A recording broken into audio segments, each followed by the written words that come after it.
got it locked on Roadium Radio. Due to circumstances beyond anyone's control, Dr. Dre is in the motherfucking house. So right about now, and I say, yo Steve, are you with me? ICE, are you with me? Here's a little something about a nigga like me that never should've let me buy tape from Steve. Ice Cube would like to play dope shit mixed by Dr. Dre. And since I was a youth, I like Compton. Now I like the motherfucking Roadium. Buying a tape or two, that's what the hell I do. You don't like Tony A? Well, fuck you, this is a game, and I'm in it. Ice Cube will fuck you up in a minute with a right, left, right, making you sick. And then you see Tony A is on the mix.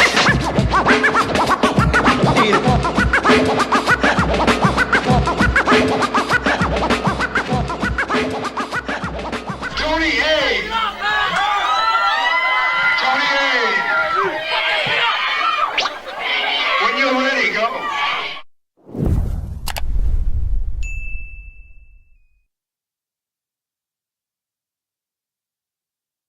Welcome back, everyone, to Roadium Radio episode 311.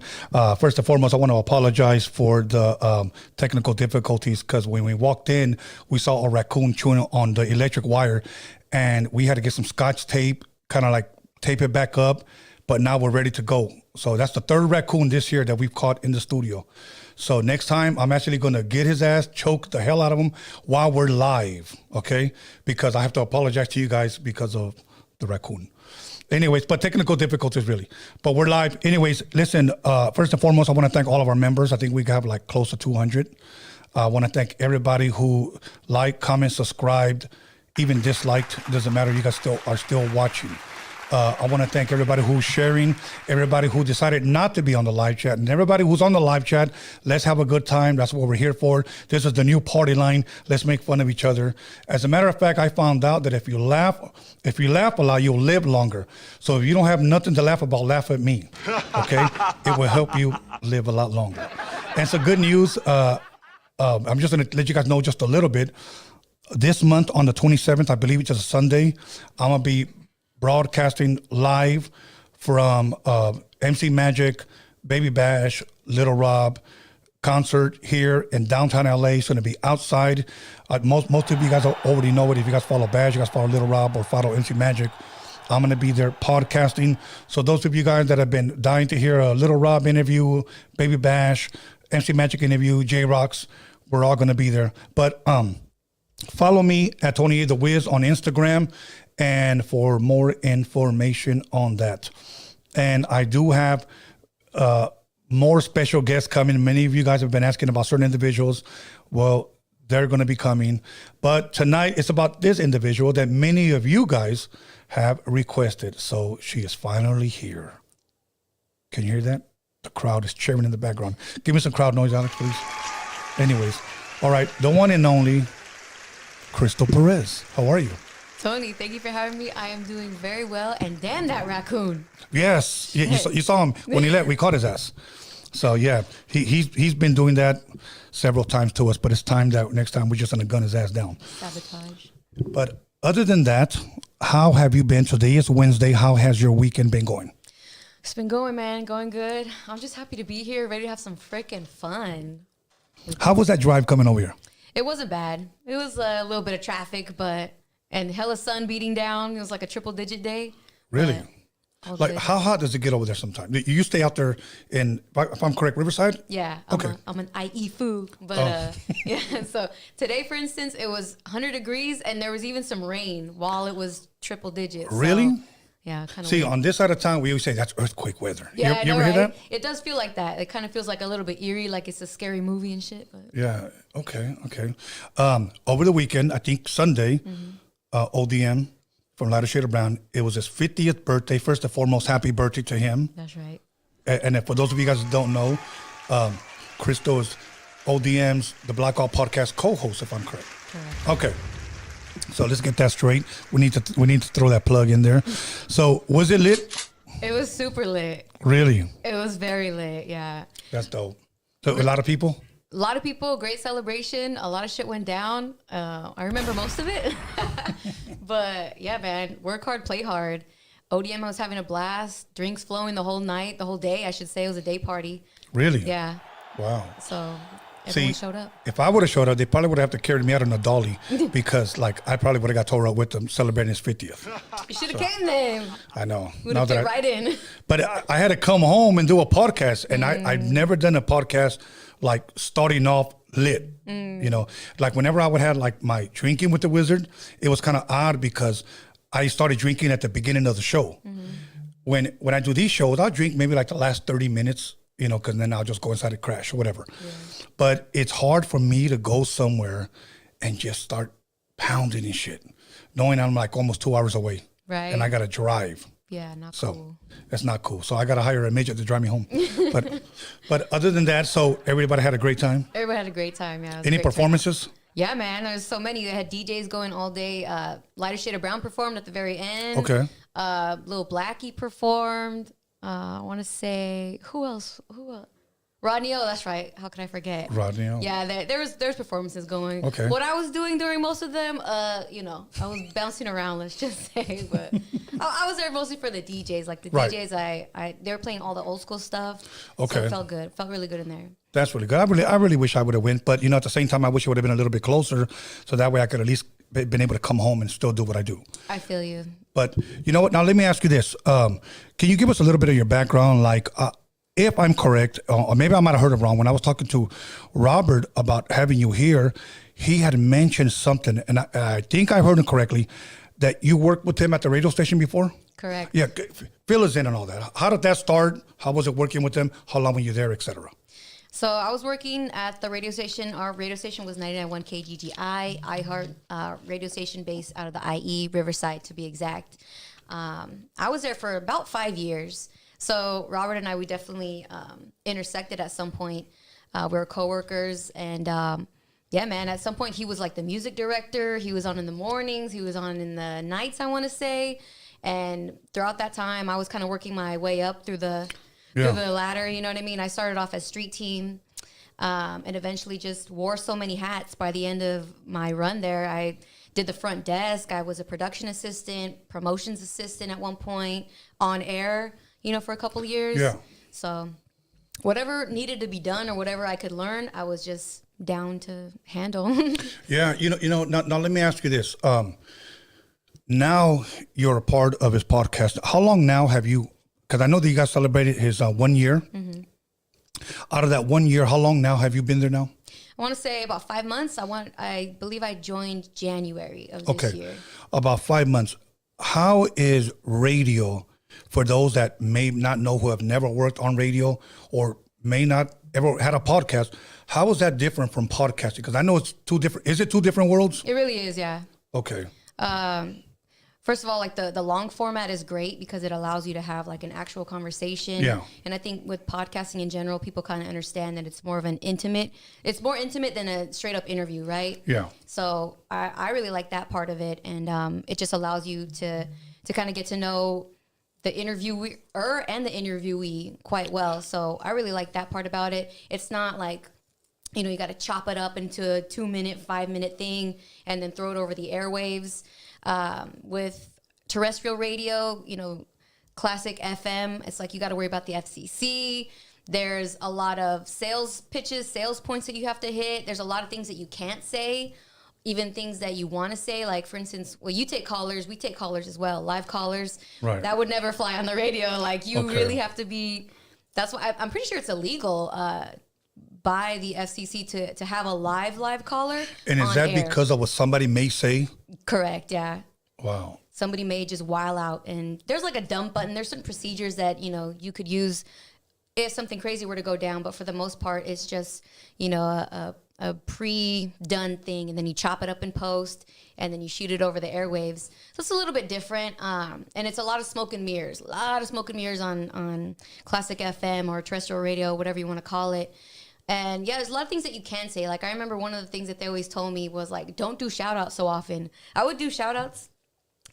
Pretty much, I would try to squeeze one in almost in every talk break, and you only get so many, you know, per hour. Wow. And you only get I want to say like 30 seconds to a minute tops. Like if you're touching on a minute just talking, like you're probably gonna get reprimanded. Really? Probably gonna get redlined by the PD. They'll call you up immediately, be like, hey, that talk break was too long. Hey, la la la, you shouldn't have done this, or you should have done this. So it's a lot of like on the spot critiquing, but they would get mad, like, yeah, don't shout out everybody on every break. And I'm like, that's what they're listening for. That's what they're waiting for. Yeah.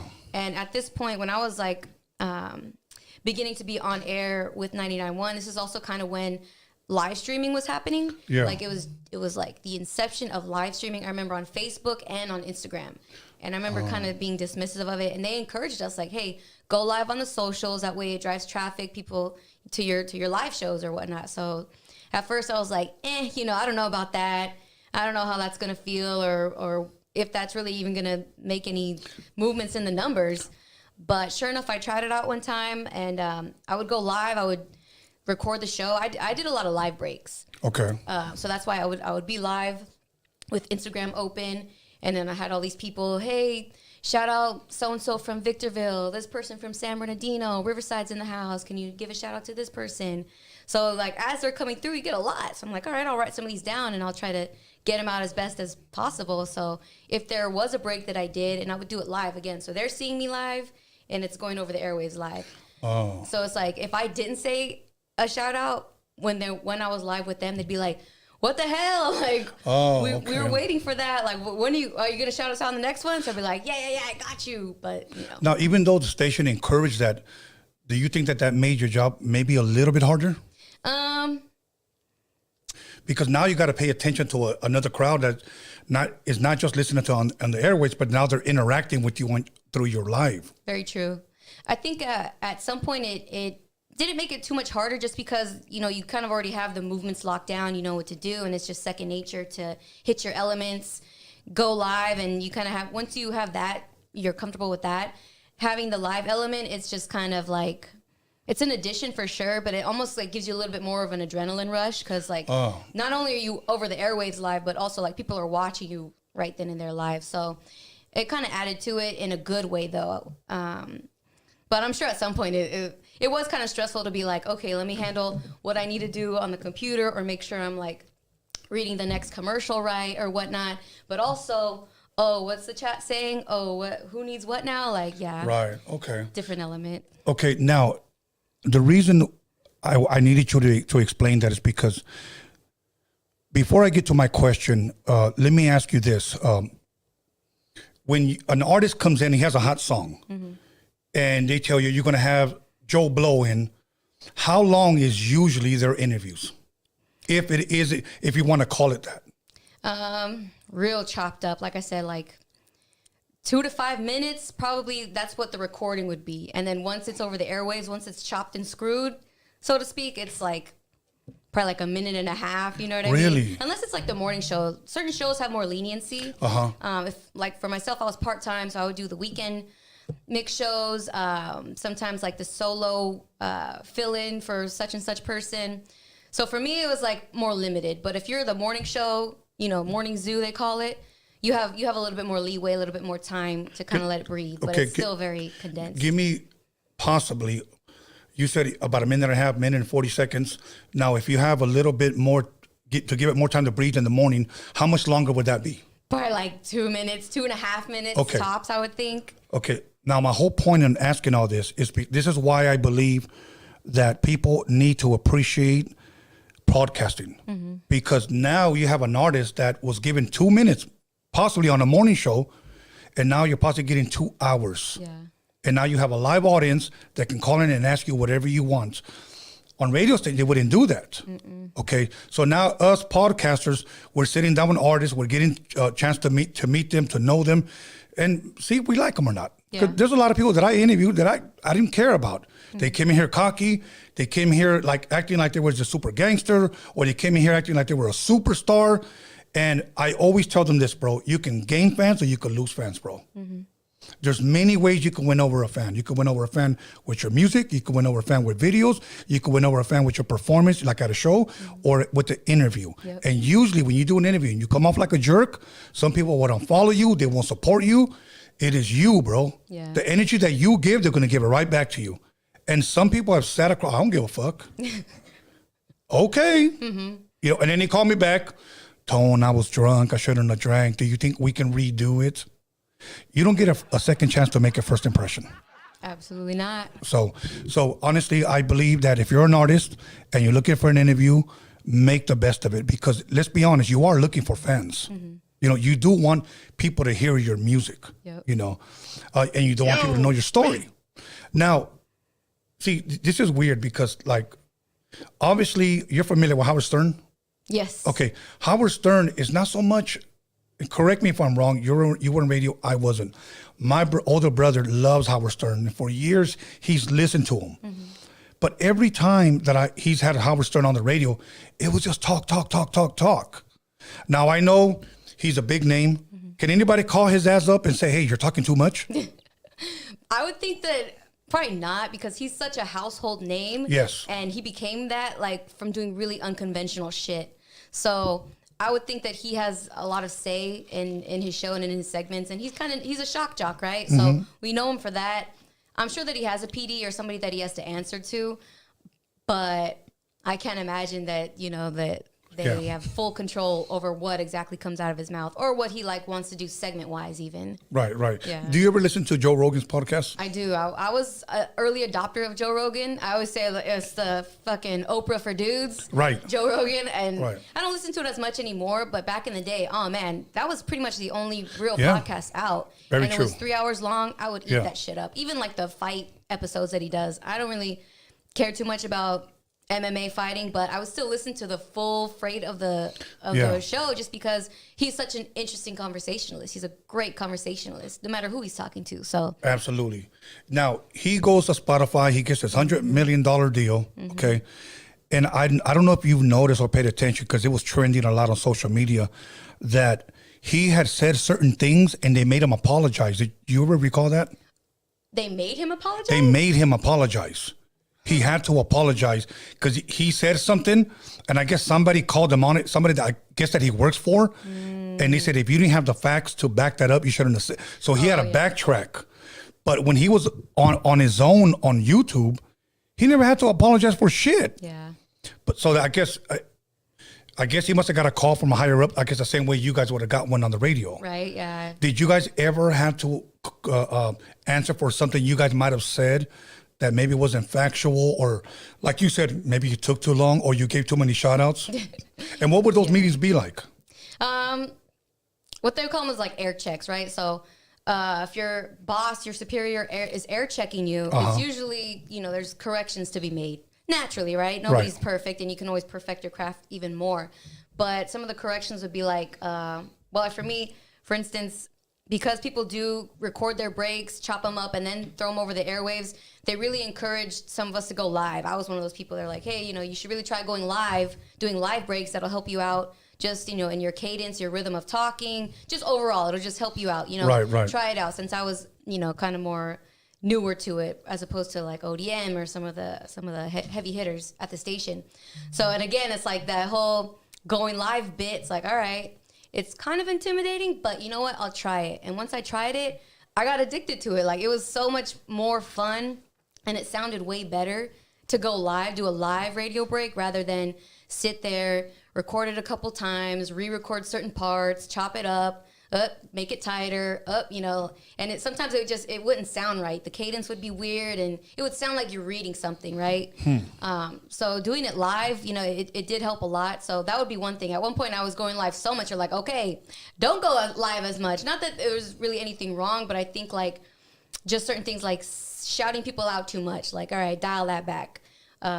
Try now, you know, using the equipment to kind of achieve other elements of, you know, your broadcast. I'm like, all right, but I kind of like going live now. Now y'all let a beast loose in me. Now I just want to do live breaks. It's a lot more efficient and overall better, in my opinion. So, you know, there's stuff like that. Or another thing would be like your board skills. If your board skills weren't tight, because at a smaller radio station like that, you don't always have a producer, you know? Okay. Maybe, again, for the morning show, sure, probably, but sometimes not even then. It's just the crew that's on air also doing the the producing and just figuring it out and getting all the elements right. So if your board skills weren't tight, you'd hear about it. Sometimes you'd even hear about it from the damn listeners, you know? So that was always a thing. What about, did you guys ever have DJs live? Okay, and would they go live or was that pre-recorded as well? They would go live. There's a lot, there are certain segments like the morning show got a live DJ for a portion, like 45 minutes to an hour. The midday show would get it, like the lunchtime type of live DJ. Also the drive time, because that's when everybody's in traffic. So they want like a DJ to liven up the flow of traffic for you. Yeah. And then they're supposed to have one also in the night show and then definitely on the weekends. So the weekend mix show, that's supposed to be all live. And I will say for the most part, the guys did go live, but some of them, you know, either they couldn't be there, so just send in a mix and you couldn't really tell too much the wiser, but it was always a different energy, different vibe when they were there live. Right. You know, because here, I was sharing with you earlier how when I started this podcast, I've always thought about going live.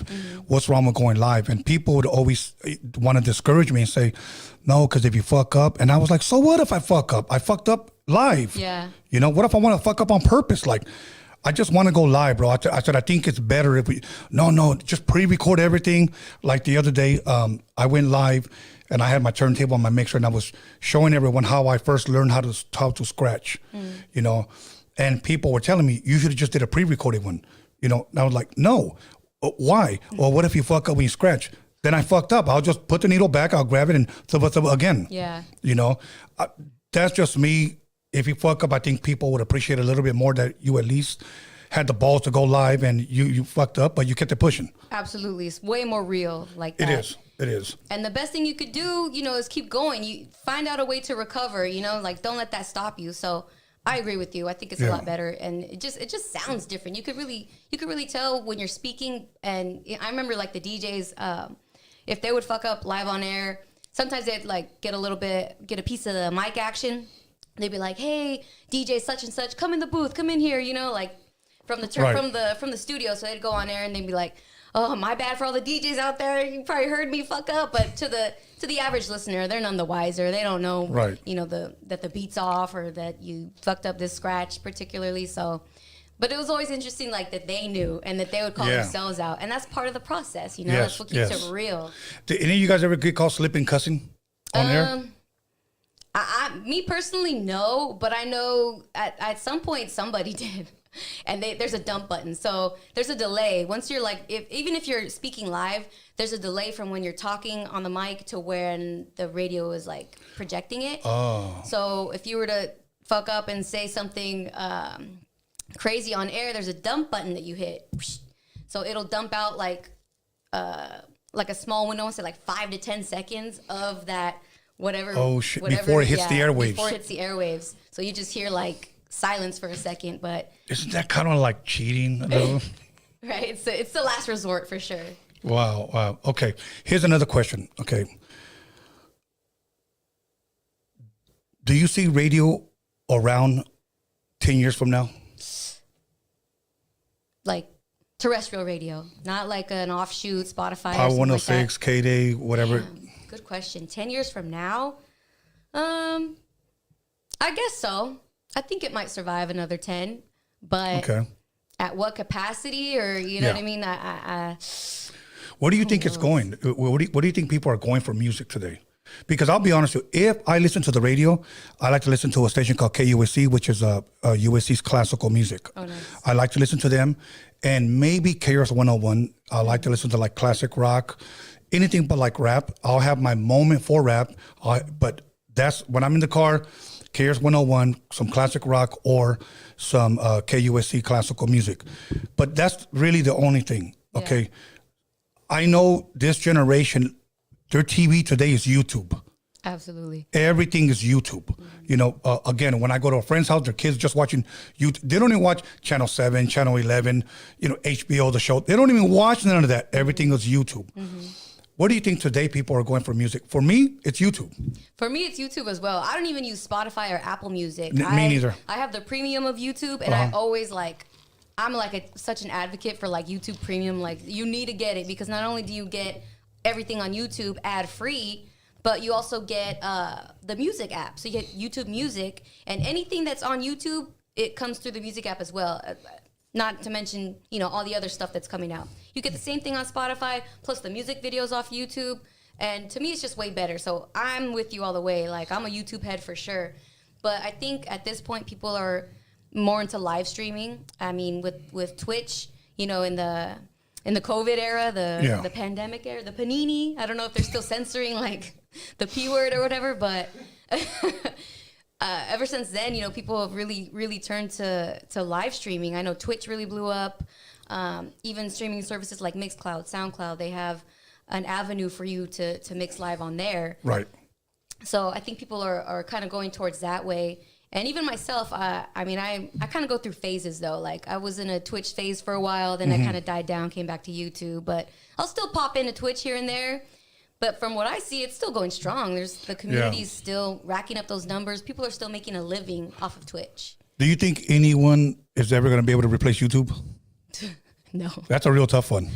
Only Rumble, but even then, like, have you heard of Rumble? I've heard of it. People tell me you need to get on there, but I guess I need to look into it more. Rumble's like the hardcore YouTube, basically. So anyone that gets kicked off of YouTube for whatever the case is, like, for instance, them reprimanding Joe Rogan. I know that you said that happened on Spotify, but there's some people that have such radical channels or radical ideas if they're broadcasting on YouTube that they get banned, their channel gets taken down, and they can't even make a new channel. So they'll go to Rumble. They'll create an account on Rumble, which is the same type of video-based platform, except it's just way more free. So you can go on there with all your your gnarly nonsense or whatever you want to talk about. You could put it there. You can be Alex Jones. Do you know that? Exactly, yeah. So a lot of political YouTubers or conspiracy theorists or just again gnarly characters that you might see on YouTube, they head over to Rumble. Did you ever watch Alex Jones on Joe Rogan before the Spotify days? Yes. What are your thoughts on that guy? Interesting guy. You think any truth to a lot of the stuff that he's saying? No, I mean, some of it for sure. Yeah. Some of it for sure. I can't agree with 100%. Exactly. I don't think you should agree with anyone 100%. You know what I mean? I think it's good that he brings about certain topics and he has, some of the shit he has his facts to back it up. So that's why it's like it's hard to discount, even though he went through that whole lawsuit. It was like millions of dollars, wasn't it? I think it was a Sandy Hook lawsuit. Yeah. And even that, like, going through that and kind of being defamed in that way, he still brought up really good points about things like that being staged. And I think where he fucked up was when he said that thing was fake and it had just like happened. Yeah. Like, no matter, even if you think it is or have your own theory on it, you don't talk about shit like that, But I've had people that called in and they said that they lived close to that place, and some people said, I didn't see anything happen. Oh. So, I don't know, but I'm not a big conspiracy guy, and then there's people that say there are no conspiracy theories. It's all facts. That's kind of where I'm at, like, bro, I have to see it, to believe it. For an example, this is a way off question, but I'm going to ask you, do you believe in UFOs, unidentified flying objects? I do. Okay. Now, the reason why I'm asking is because you say I do, right? I grew up with a father that tried to convince me that UFOs and aliens and everything is real. But here's my thing. I don't see proof. Have you seen a UFO or a Martian? I have not personally, no. Only in the Spice Girls movie, the one that tried to grab Scary Spice's boob. But, but now it's confirmed, like the White House, right? Right. Government confirmed. See, but now I could be a Mexican Alex Jones and say that's just a smokescreen for what they're really doing behind here.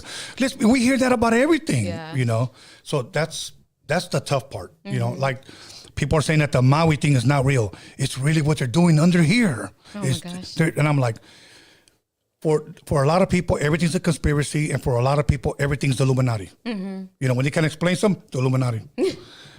Yeah. Or we found a dinosaur bone. It's 100 million years old. Like, where do you get 100 million? Yeah. So. I feel you. There is a line to be drawn, definitely. Right. But it makes great conversation. It does. And it does, again, it raises a lot of good questions, I'll say. Like, have you heard that conspiracy theory about the aliens and all the pyramids? Like, how did our ancestors build these pyramids for real, because these are like incredible, you know. And you know what? I just saw something on Instagram, which I thought was pretty interesting. I'm not saying it's real, but they said now they're saying that they most likely used water. And they actually showed a video of how they get this shit to float. Now, it's interesting. I'm not saying it's true, but the whole alien UFO thing helped them build the pyramids.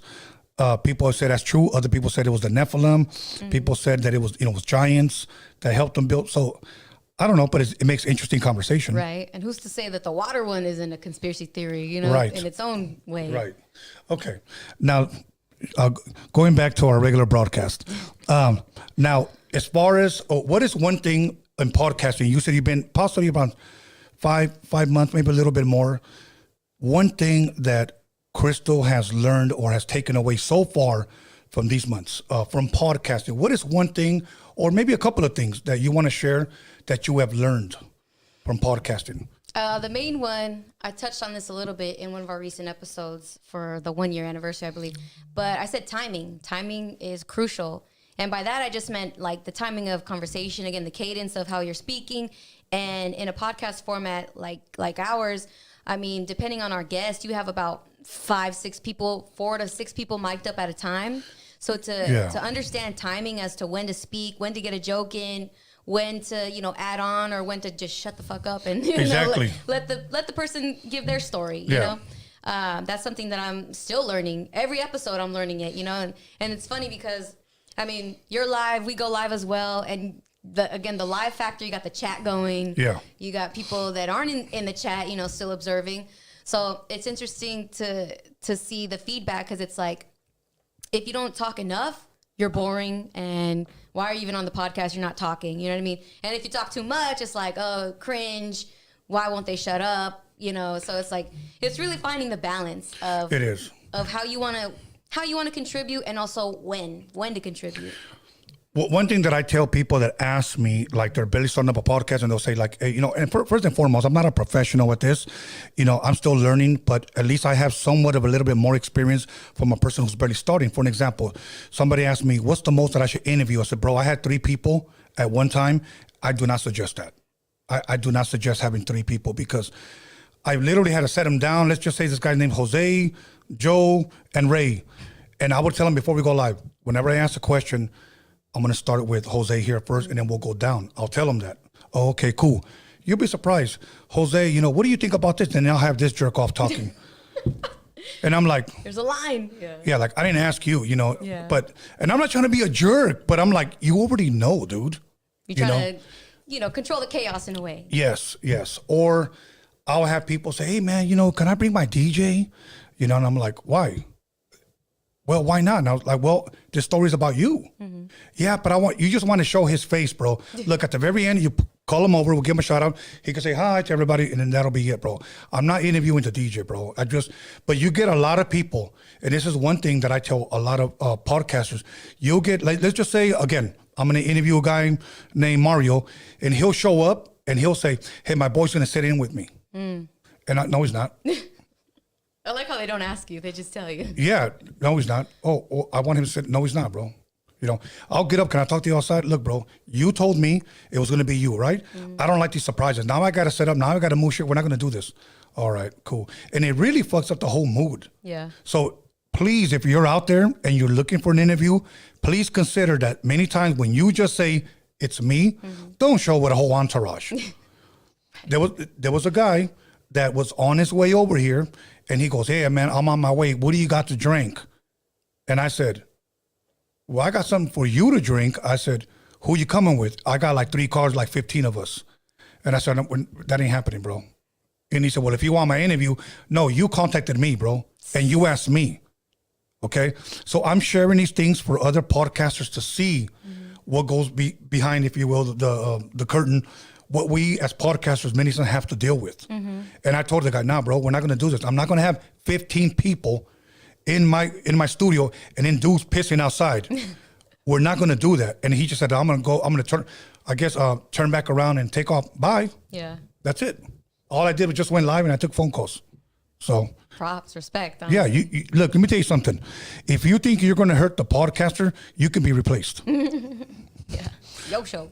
Yeah. So now, without mentioning any names, I mean, I don't care if you do, but without mentioning any names, has there been any guests that have really gotten under your skin at the Blackout podcast? Oh my gosh. Yeah. And again, you don't have to mention no names. Can you kind of walk us through a little bit? What was it about this individual? We don't even got to give him a gender.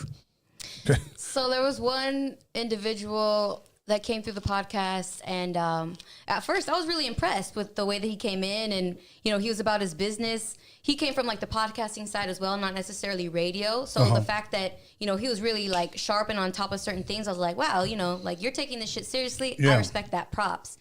And throughout the course of when this is prior to us actually going live. So sometimes the guests arrive early.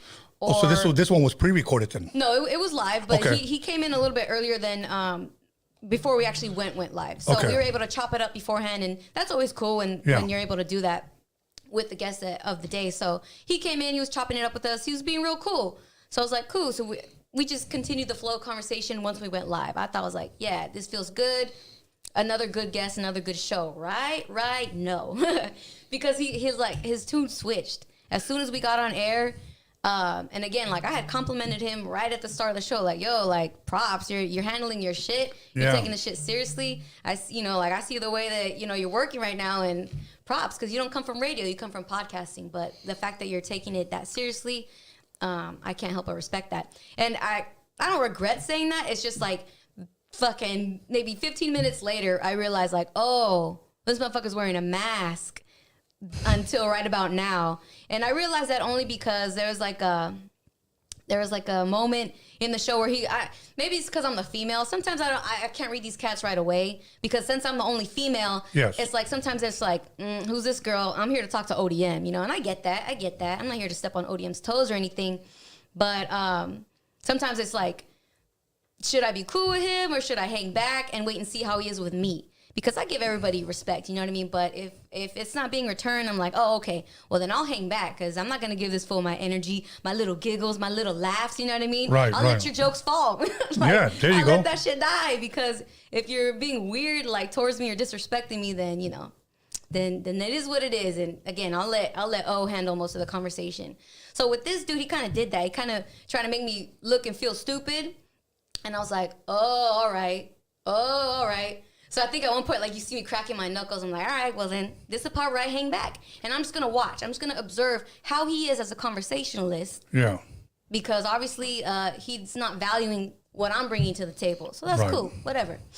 And then, from there, it was a pretty lengthy show, too. I want to say it was more than 2 hours. And the deeper we got in, I was just like, damn, this motherfucker, like, the mask really came off to me. Yeah. And the whole time I was kind of calling him out, because he was also trying to make ODM look dumb. He wanted to kind of crown himself on ODM's show. You know what I mean? So I was like, nah, bro. And anytime I would call him out, it was like, like, I don't know. There's definitely like a felt energy. And I think even the chat saw that, because I was seeing some comments like, yo, like the tension is thick and this. And I was like, honestly, it is. So I kind of call out certain things throughout the process of the show. And afterwards I was like, did you feel that? Oh, like, did you see at all what was kind of happening there? He's like, kind of, but what did you see? And I'm like, the mask slipped. Let's just say that. Yeah. And to me, like, all respect went out the window at that point. Because I'm like, man, he's trying to make you look dumb even on your own show. And I know that you weren't thinking about things like that, so maybe you didn't take it that way. But I'm just letting you know, like, because, baby, I'm a master talker. Like, I really do this. And I pick up on everything, the body language, the energy of the person. And, just when somebody's trying to, like, be dismissive of certain things. So I'm like, yeah, man, I don't know. That was kind of whack towards the end. There was, like, a real shift there for me. Like, compared to how he came in and how we were all chopping it up prior to the show. Yeah. And then throughout the course of the show, I was just like, wow. And then this was a cat, too. Like, he arrived by himself, solo. And throughout the course of the show, he was even calling people on the live. Really? Like, yo, I'm over here at the podcast, pull up. And, ODM's cool. He don't care. And the more the merrier, honestly. It kind of adds to the energy. I know you're saying, like, people bringing their cats and expect us, like, what the fuck? But honestly, it kind of was like that too. Plus, like the entrance of our set, we do it at a restaurant, right? So the way that things are kind of set up, myself and Roadium, we have our back to the door. So that's never good. Of course. But, we got our people there. The owner's always there, and it's a trusted space. But this cat was calling up all his peoples, and the more people that came through for him, the more bigger, badder, bolder he got. You know what I mean? And the more, like, kind of cocky and, like, So I didn't really appreciate that, and I just kind of noticed these things. I was like, all right. Yeah. Weird. Here's one for me. This guy comes in, and I'm not going to say no names. And this is when we used to take breaks. We used to take like a 10-minute break, only because most guys that want to start drinking early have to go piss because they're usually fat or out of weight or diabetic, and then they got to go whatever. So this guy tells me, hey, man, I need to go take a piss. Let's go to the restroom. We'll be back, everybody. We're going to take a break. Make sure you call somebody, text somebody, slap shit out of somebody. Let them know that so-and-so's in the building. We'll be back. Then he gets up, and he comes back, and he throws on his lokes. Oh, shit. Before, he didn't have his lokes on. He was answering everything all proper. I swear to you, though he threw on his gangster. Yeah. I don't know. We'll see what's up with that fool. Like he totally changed. 180. Yes, and I'm like, this guy threw on his lokes to be a gangster. Like mid-show though. Yeah. And I'm not gonna say what show it is, but if you guys have been a faithful follower of Roadium Radio, you guys will know exactly who in the hell I'm talking about. Then there was another guy that really freaked me out. This one really freaked me out. And I'll kind of act it out after the show. He walks in, and if you could turn around real quick. He peeked his head, okay, just like this. Oh my God, it's creepy. Yeah. And he goes, what's up? And I was like, what's up? Okay. I never said if it was a male or a female. I just say he. Sometimes I say she, because I'm not going to give this person away. So this person walks in, and immediately I'm looking at you like this, your eyes, and I went like this. And he noticed what I was looking at, and he sat down right here, and there was a black shadow about my height standing right next to him. No way. Yeah, the whole time I did it, and believe me, people have been hitting me up. Tony, give up his name, give up her name. Who was it? Who was it? I always say he or she. Take a guess. But the whole time, and I'm talking to him, and the whole time I'm like looking like this, and I'm even doing this to make sure that I don't have like lagañas in my eyes, and that I'm not seeing things. Right. But the whole fucking interview, it was just right there. Yeah, and I was just like, what the fuck? I didn't even want to take a picture with this individual. But after the show, we always put up a picture, who I was with or whatnot, and I went ahead and did it. The next day, this person calls me, and I knew he knew what I saw, okay? Because this person asks me, he goes, hey, man, is everything cool? And I was like, yeah, why would you ask that? Nah, because the way you just kept looking at me yesterday. And I said, looking past him. Yeah, and I was like how? I was walking my grandbaby to the park, and I was talking to him on my headset, and I was like, how? And he was like, I don't know, bro. Like, you saw something. I knew he knew, like, that what I saw, and I was like, nah. He goes, well, like, did you see anything?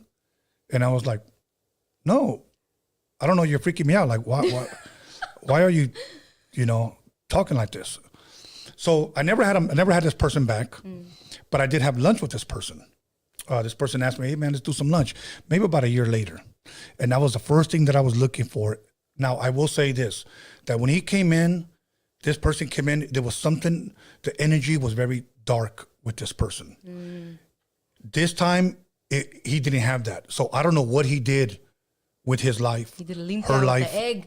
Yeah, probably, but people had always, who was that shadow? They've all tried to guess. Was it so-and-so? Was it so-and-so? I'm not going to say it. I've even shared it on my Freaky Toast podcast, and who is it? They've called in, but I'm not going to give it up. But yeah, that was one that really freaked me out. Then another idiot, we took a break, and he goes, I got to take a piss. Can I use your restroom? Now, I'm sharing these stories to, if you're going to be a podcaster, this is many times what you're going to have to deal with or put up with. This guy goes, and he's already tore up. He's been drinking. I haven't even touched the beer yet. So my grandbabies are in the house. This time, there are 5 now. There were like 2. And he walks out, and I walk in.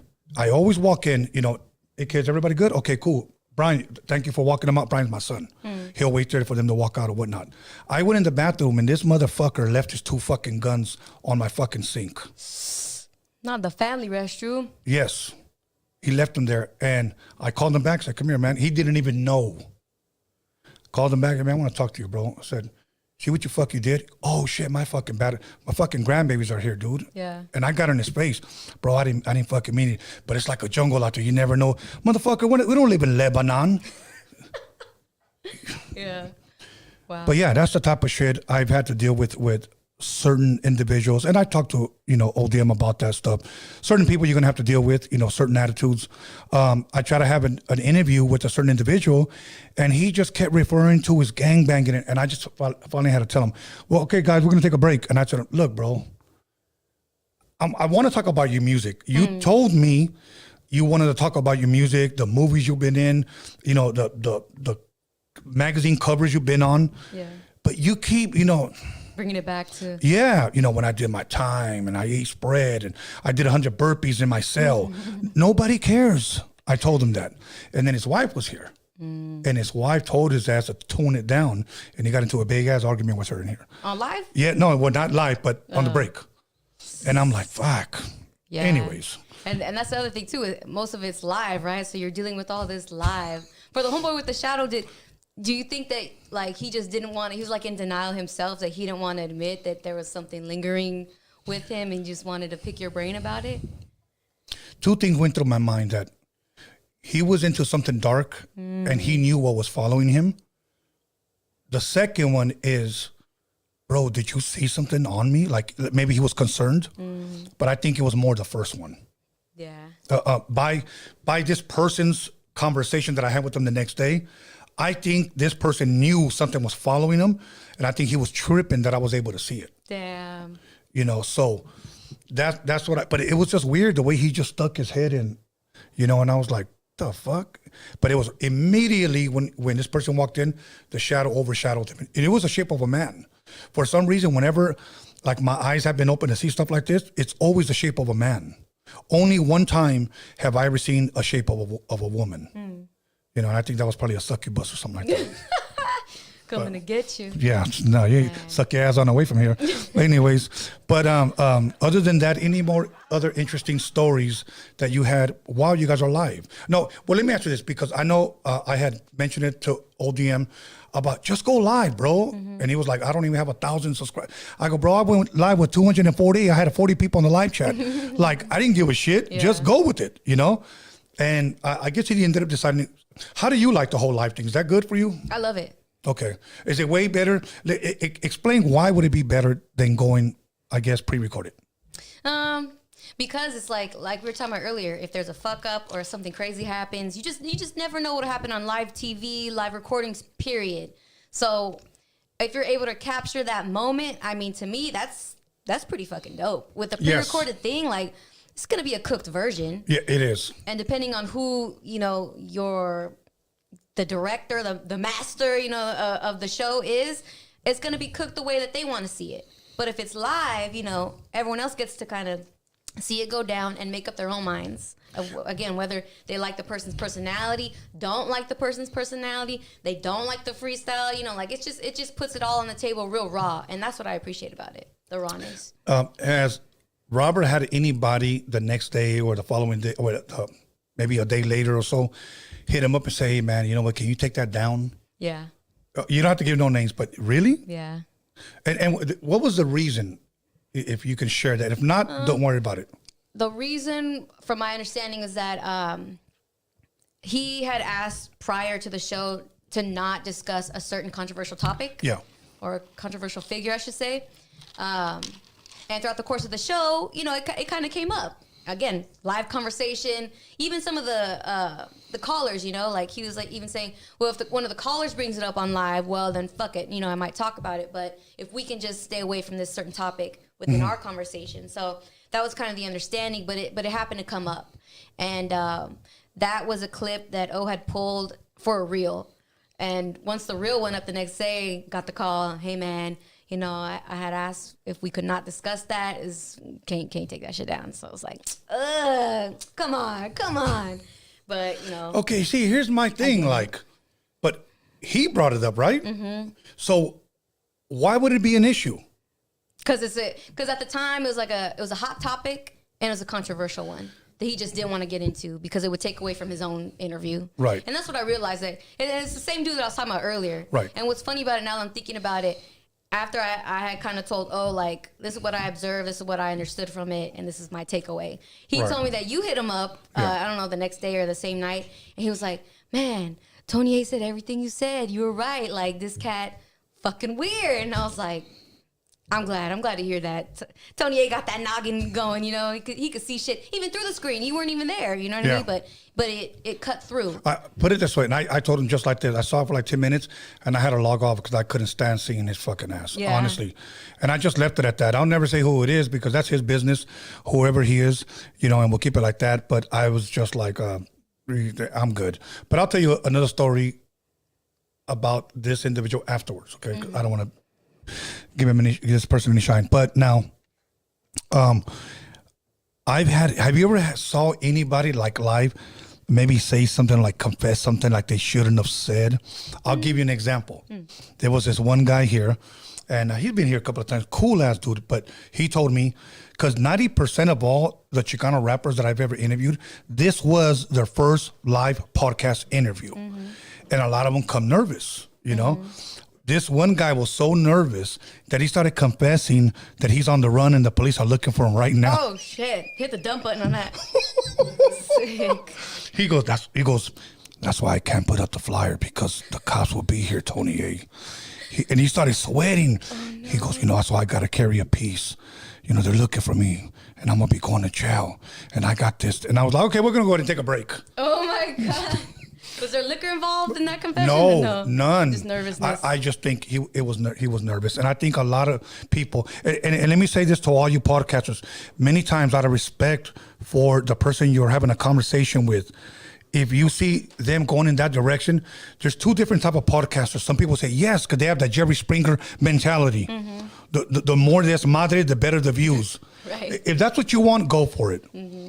But if I know that this guy may hang himself and he did it on my watch, I'm going to stop it. Mm-hmm. I'm going to be like, okay, we're going to go ahead and take a break. And then I stopped him and he goes, bro, I'm glad you did that, bro. He told me because I couldn't stop.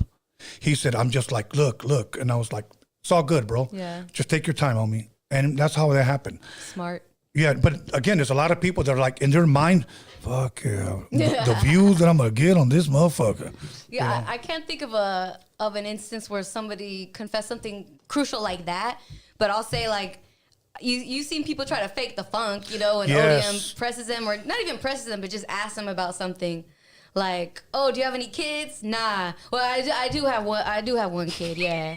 It's like, well, so do you have kids or not? Like, you claiming them or not? Yeah. So, I heard this like one guy, he was saying that I just got my gold record. He went live on his Instagram. This was maybe about 2 years ago, right after the pandemic opened up, okay? And he was like, yeah, I gold record. I'm selling this. I'm going to be performing here. So I brought him on. You know, I said, man, I heard you got a gold record. And he was like, what? And when guys do that, they're buying fucking time. Yeah. You know, or like, huh? Oh, I'm sorry. Yes. And I was like, no, you were saying on your live that you, oh yeah, I took that live down. Yeah, I know, but you saying that you went a gold record. I did? Yes, I was probably faded. And I was like, okay, just really quick again. You were live and you said, I just got a gold record. I'm going to be performing. Can you at least fill us in where you're going to be performing? You know, what I was saying was like, I'll perform, like if you like hire me. I called, he was just fronting the whole time on while he was live. Oh. And I thought he was telling the truth. Yeah. So I thought it'll make good conversation. Because I was going to say, can you show us your gold record? You know? Yes, not. But yeah, but there are a lot of people that do fake the funk. Yeah. Look, let me tell you something. Sometimes I will call them out on it and sometimes I won't, depending on the person. But there have been people that have come here and have just straight lied. Like their eyes would be like, well, yeah, you know, like, wait, hold on. No, it was, and they can't even get it out straight. What was the question again? They got to believe, remember their own lies, right? That's what it is. Truth never changes. Lies always change. You know, but I've asked people certain questions. They just couldn't look at me here. You know? That's that body language, letting you know. Yeah. They're like, hey, is it true that, you did this scene in this movie? Like, what scene? You know what's crazy? There's been some people where it's like, they'll look at you in the eyes and they'll give you a straight answer. But again, going back to the body language thing, you look at their knee and it's like, under the table, it's like shaking as fuck. And I'm like, oh, cat. That's cat. Oh, I'll show you one that's been shaking. There was a guy that came here and he just couldn't. And then during break, he kept asking me for a cup of coffee. And I was like, that's not going to calm you down, bro. Yeah. But there's been people that I've interviewed and have said, oh, yeah, I've done podcasts, I've done interviews. And then they're here like this. And they are sweating nasty. And they're like, hey, bro, it's hot in here. No, it's not. Yeah. So like I said, you can go either way when you're podcast. But ultimately, I love going live. I love the conversation. You get to know the person. And here's another one. There's been people that have told me about certain individuals, oh, they're fucking assholes. Fuck that bitch, blah, blah, blah. And I meet them, some of the coolest, sweetest people. And then later on, I would ask them, this guy hit me up and told me, yeah, I know who that guy is. And I'm going to tell you why, because I didn't want to go out with him. Oh, my God. Okay, I believe that for a fact. Okay. I know exactly. You got a story? I got plenty. There's... Okay, give us... When it comes to that, yeah. Anybody from the podcast, maybe during or after, try to flirt with you? No names. Yeah. Really? Oh, yeah. Even during, before, after. I've gotten some marriage proposals. And even going back to that one individual, he was trying to start some shit and he's married. So he's over here like, I remember, because we were about to go live, and again, he was hanging out prior, so he's like, oh, is there a link? And I'm like, yeah, let me airdrop it to you. He's like, airdrop? Why don't you just text it to me? And I was like, I know this motherfucker has a wife, but I'm like, should I call him out? Should I? And I should just put him in his place right then and there, because as that was happening, ODM was live on Instagram, promoting, hey, we're about to go live, la's in the house. So he caught that whole like interaction where I'm just like, what's this motherfucker trying to pull right now? And I was like, nah, I'll DM it to you. How about that, So that's what I did. But in that moment, in that live through Instagram, ODM was like, he just made a joke about it. He's like, oh shit, blah, blah, blah's over there trying to get Crystal's number. This is now. I'm like, don't be instigating that, because I ain't trying to fucking, you know what I mean, face his wife for no reason. Like, right. Ain't nothing happening. And this was over here trying to start some shit. Like, I'm trying to airdrop it to you. That's safe. So it's like shit like that where it's like, oh, and then that was the other thing too, because he tried to play me. He's like, oh yeah, well, she's over here trying to do. And I'm like, all of a sudden, it's me that's trying to put the moves. And that's what dudes be doing. So I'm like, whatevs, y'all.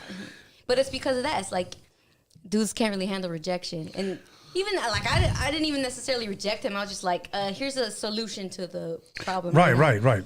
But when I actually do reject dudes, it's like, I don't know, they don't always really take it well. I've had some really adverse reactions, not even through the podcast, but just in general, like, turning dudes down.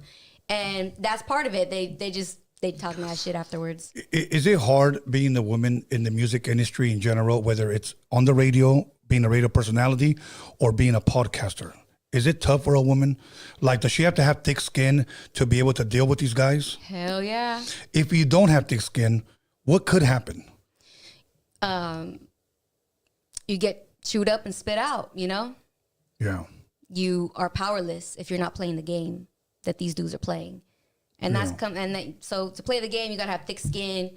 You kind of have to, know some chess moves. You got to be a couple steps ahead, thick skin.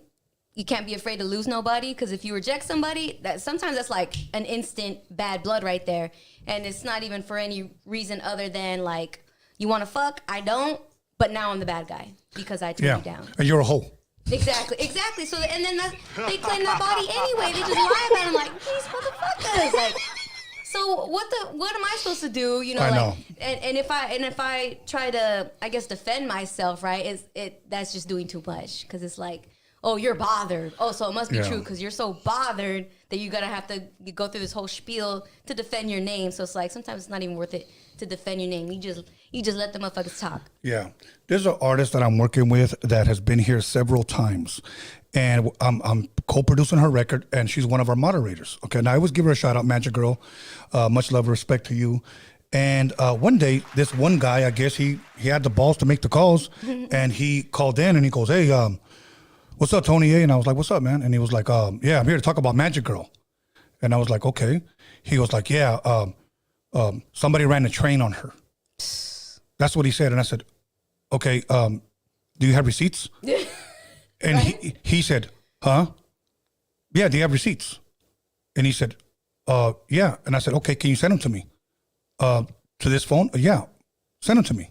And he was like, oh, okay, I'll send them to me right now, bro. So I hung up on him, okay? Gave his ass 5 minutes. I never received shit. Put his number on the live chat. Everybody bang on his ass. Hell yeah. Okay?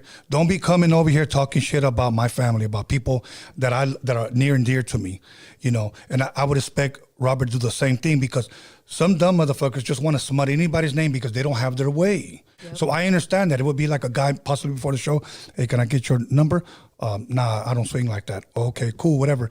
Hey, ODM, you know, I don't really care too much for her. How well do you know her? Yeah. I heard some shit about her. Yeah. They do that. They do. Why? Because they got rejected. That's it. Just fucking take the L and say. L, baby. It's okay. You need thick skin too. Exactly. Exactly. Yeah. Take the L and then just like say, I tried. I think a long time ago, I think I was like 19. I asked a girl out. You know, I thought she liked me. And then I said, hey, you know what? I really like you, and I would like to take you out. This is back then when you literally had to walk up to a girl, not just kind of friend you type of shit. Right. So I was fucking nervous. Aww. And I was like, I would really like to take you out on a date. Would you like to go with me? She goes, no, thank you. And then I was like, all right, it's cool. But she let you down easy, you know? Right. But here's what I said. I just wanted to try, that's all, because I would have never found out if I didn't try. Yeah. And she goes, okay, I'll go out with you. See, and that's how you do it, fellas. You know what I mean? Like, sometimes the persistence pays off, but if you're able to take the L graciously, you just might redeem yourself, you know? And all we did was go out for pizza. See? They didn't go anywhere else, but I gained a friend. Yeah. That was it. See, I like that.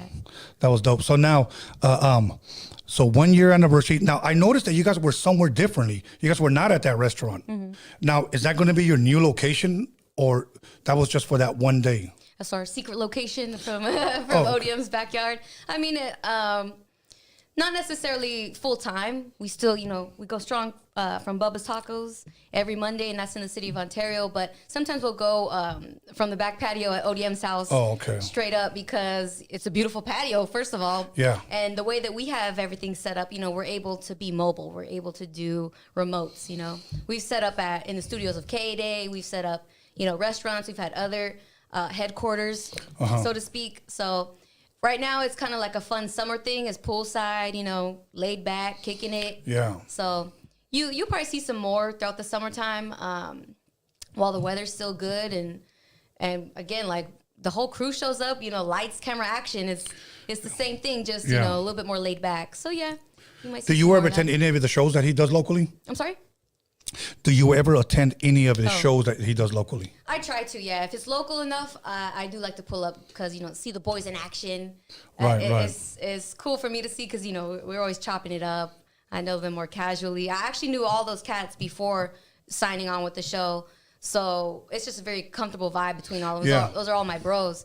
So it's cool to see them at the shows. And again, like, well, that's why the Killer Queens, his 50th over here in downtown Riverside was so dope, because that day party was local to me. It's like 10 minutes away from where I stay. Okay. So I was able to Uber there, whereas before the prior day party was in San Diego. So a bit more of a drive to get there. But still, you know, still a good time. I know that they're going to be in Visalia next, and, you know, I don't know about that drive, but and anytime I can and I'm able to, I'm not busy that day or whatnot, I do try because it's dope. Okay. Now, I know he's been doing that Sunday afternoon thing. Is that something that he's put together? And what exactly is the whole Sunday afternoon for the people that may not know? Because if I'm correct, it is open to the public, right? Correct, yeah. You can buy tickets. It's a day party. So that's all it is, just a day party? Yeah. Okay. Day party celebration. They always have DJs, performances, special guests. Yeah, and it's just, you get a party with the crew, you know, with lighter shade of brown. That's dope. That's dope. Did you ever meet Bobby? Rest in peace, from Lighter Shade of Brown? I don't think I met him formally, but I definitely was there. I remember when we were at 99.1, we had little festivals going on, and he showed up to one of them. I actually have a really sick Polaroid, really random shot from one of those festivals. You could see Robert, DTTX, Jordan Sparks is in the cut. Oh, okay. She was a guest that day, and then just like a bunch of our DJs, and it's just like the most randomest picture. But sure enough, DTTX is there with a couple other cameos, and so I mean, like I was there for that. I have that image, I have that experience, but I can't say that I actually like shook his hand, met him. Yeah, he was a wild guy. I really got along good with him. First time I met him, I believe it was 1990, and I sent ODM the flyer. It was Arizona, the first time that we did a show together. 1990, I think it was Mesa, Arizona, or Tempe, Arizona. It was one of those, but we did a Johnny Lozea car show, and my manager, who passed away, rest in peace, actually had the actual footage. So he would burn them on a VHS tape for me. So I actually had their whole show and everything. They were just teenagers, okay? But one day in the 90s, Julio Cesar Chavez, the boxer, is fighting, and I had no more videotapes to record my pay-per-view. So I threw that one in there to record, and I'm thinking, my manager will dub it for me again someday. And he passed away, so. Damn. But he literally has like so much footage of those guys and us together, like performing back in 1990. So we definitely had some great times. We did a lot of shows together. It's just when I took my long break, I didn't see ODM for like years, But catching up with them, talking with him here when he was here, great time. And every once in a while we still chop it up on the phone. Sometimes turns into like a 15-minute or an hour conversation. But it's usually we talk about podcasting and the wild individuals that we get. That's tight. Yeah, you guys seem like really good friends. Yes, and the feedback is invaluable that you guys give each other at this point, right? It's a very, very important that we give each other feedback. I did that with other podcasters, and now those guys don't talk to me. Yeah, so it's kind of wasted on them. But. Yes. Okay. Now, as far as you, where do you see Crystal Perez going forward from here? I know you're with the Blackout, but is there anything that you have like, okay, I'm going to do this, I'm going to do this, I'm going to do this. Anything you care to share light on? Yeah, I kind of see myself going more into the entertainment route. Okay. So, I mean, I love radio. That was my first love. If I ever get the chance to do terrestrial radio again, depending on what it is, that might happen. Who knows? I definitely want to continue podcasting / live streaming, I guess, in the radio aspect like that. But I see myself in the future doing stand-up.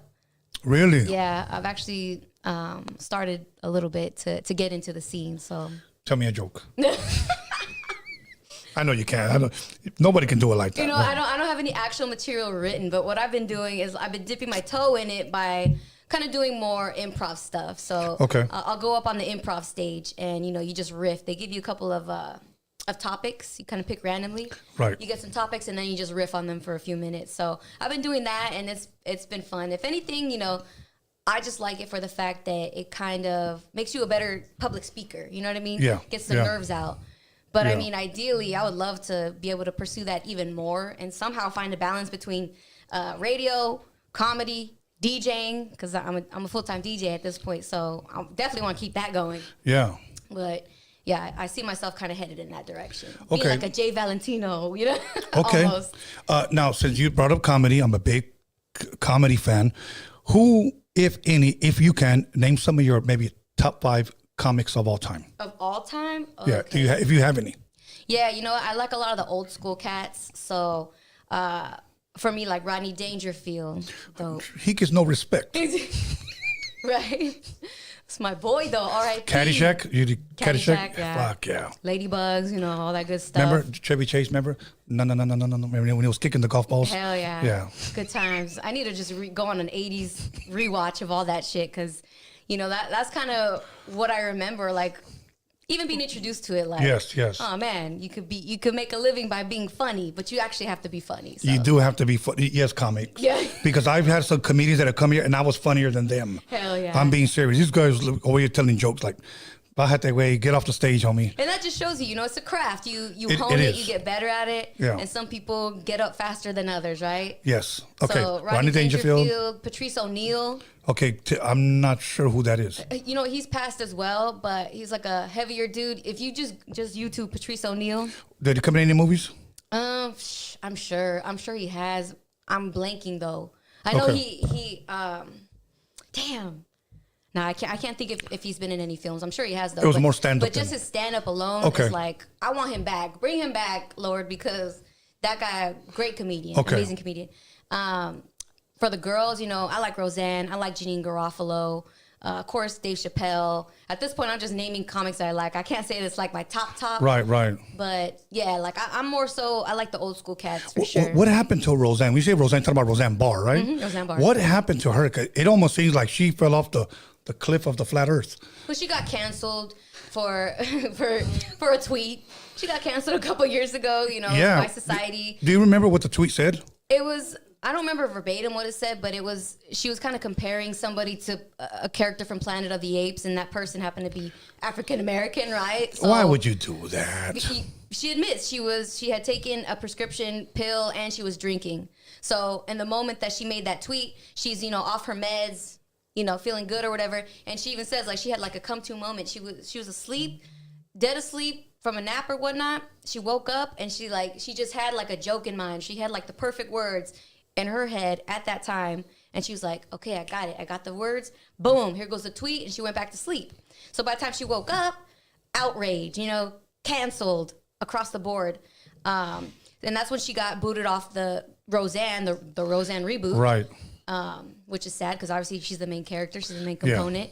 But she lost that, and from there it was a little bit of a downhill for her, unfortunately, for a couple years. Now, present day Roseanne, though, I see her making her rounds on podcasts. She talks a lot about political stuff. She's very knowledgeable about political, even conspiracy shit, I think. And she's older now, so if you see her these days, like, she be having really cool get-ups. She looks great, you know what I mean? Right. And she, Okay, now just you. I'm going to ask you a question. So she gave her explanation why she did that tweet. Do you believe her? I do. I don't think she's like an ill-intended person, and she's a comedian after all. Right. I'm the type of person that I believe like comedians can kind of take that anywhere. There shouldn't be any topic left untouchable by a comedian. That's their job, But to take something and make it funny. But we live in a generation that doesn't give a fuck, but is easily offended. Exactly. So that's where we're at. Like Eddie Murphy, one of my all-time favorite stand-ups was a show that he did called Delirious. Mm-hmm. He made fun of Italians, blacks. He made fun of Arabs. He made fun of Chinese people. And a couple of years ago, he was being interviewed like in a late-night talk show, and he said, you know what? I know what I said back then, but I do apologize. A lot of those jokes were harsh. Yeah. And I'm like, nobody thought they were harsh back then. Back then, yeah. Even George Carlin, he had those, what was it, the 7 swear words that, I mean, can you say that shit nowadays? Probably not. No. And Eddie Murphy did a lot of gay jokes. Yeah. I mean, Richard Pryor did a lot of gay jokes. And then when he passed away, a lot of gay rumors came out about him. Yeah. So I'm like, okay, why was he doing that, to throw the heat off of himself? Like, I don't know. Yeah. But throw you off the trail, maybe? Yeah, exactly. But like for me, Richard Pryor, Eddie Murphy, I'll tell you who I really, really do like. I don't think he's a joke guy. I think it's his deliverance what gets him over. Chris Tucker. Oh, love me some Chris Tucker. Yes, it's his deliverance, that's just so hilarious. Mm-hmm. Friday. Yes. Oh, I'll tell you, and then that one, I think it's called Money Talks with Charlie Sheen. Yeah. And Eddie, some other Eddie, right? I'm trying to remember that one. Was it Chris Tucker? I'm forgetting. Okay. I thought it was an Eddie, one of these Eddies, but yeah, okay. I know what you're talking about. And you're probably talking about Eddie Griffin? Eddie Griffin, I think he was on Deuce Bigalow. Did you ever watch Deuce Bigalow? I did. I'm trying to remember the Mangina? Oh, that was him? No. But he was the one pimping. He was talking about Chris Tucker? Oh, yeah. Okay. Sick. Yeah, but need to rewatch that one too. that's a really good movie. Let me see. I'm trying to remember another comedian that I think was really, really good. I have to ask you. Are you a fan of Carlos Mencia? Not really. Never really. Did you hear when he got canceled? Yeah. For good reason. I don't jive with that shit either. Okay. And shout out to Joe Rogan for that, calling it out. Exactly. Okay, now here's my thing. Back in the day, if you stole somebody's popping moves, breaking moves, or DJ skills, or rapping skills, you would consider a biter. Yep. You stole my shit, okay? Joe Rogan called them out and said, you're stealing people, you're a biter. Yep. Today you have all rap that sounds the same. Biting each other. Yeah, exactly. Yeah. We don't even use that word today anymore to rappers. You're biting because that word is non-existent. It's probably offensive. Yeah, I think it is, yeah. Yeah, like, fuck. Like, what can I say now? Like, I feel like I'm walking on eggshells with society. There's plenty of times I said some bullshit on here, and I said, I don't give a fuck. Cancel my fucking YouTube. I'll start another one. Well, I mean, it's really hard to go about your day worrying about offending somebody that you don't fucking know, a stranger on the internet. How can you live your life doing that? You really can't, you know? I had people with fake pages, like, call the Instagram police on me. Yeah. So I remember I made a meme. It was Ray Liotta when he was snitching on Goodfellas, and he was on the witness stand and he was pointing at somebody, and I put, that's him, Instagram. He hurt my feelings. Right, man. But I'm in agreement with you, on that. It's true. A lot of people, like, they'll want to talk shit, and I'll talk shit back in the comments, and then they'll report my shit. We have suspended your account for your comment. I'm like, motherfucker. Yeah. You know. You know, it's crazy. I've spoken on people biting, or just, people just, because the thing with biting is like, it's not taking inspiration. You're taking the whole shit, the whole routine or the whole image or whatever it is. You're just straight biting it. Fuck inspiration, that's just you jocking, right? So I've kind of spoken on that, and I've kind of noticed who heard it, I'll just say. Right. And I've seen kind of the aftermath of that. And kind of some of like the low key, I guess, what's it called? Subtweeting type shit, subbing. It's like, you should just take it as a compliment, because imitation is the sincerest form of flattery. That's what motherfuckers always say. I said, no, I'll take the flattery. I'll just take the flattery. Don't bite it. Just give me my props, and then go about your business. Then I'll get why you're biting me. But if you just bite and pretend like you got your blinders on, you didn't see that from me or from you or from whoever, you don't give those props. It's like, I'll take the flattery straight up. Say you came out with a certain rap style, maybe some melodic style. Maybe you come out with, you rap, you sing, rap and sing. Let's just say hypothetically that's your style. That's Crystal's style. Like, she came out with that. She's got the hits. Couple of months later, here I come. Same shit. Say now I'm starting to climb the charts and I'm getting booked even more than you. Okay? And then people are starting to noticing me more than you, booking me more than you. Now you're starting to hear shit like, are you sure you didn't get that style from him? Okay? Is that flattery for you? No. Especially when they're booking you over me. It's like, exactly. There's like a saying, like, take me off the mood board, put me on the payroll, baby, because you drawing that inspo from me. So why don't you just hire the original? Exactly.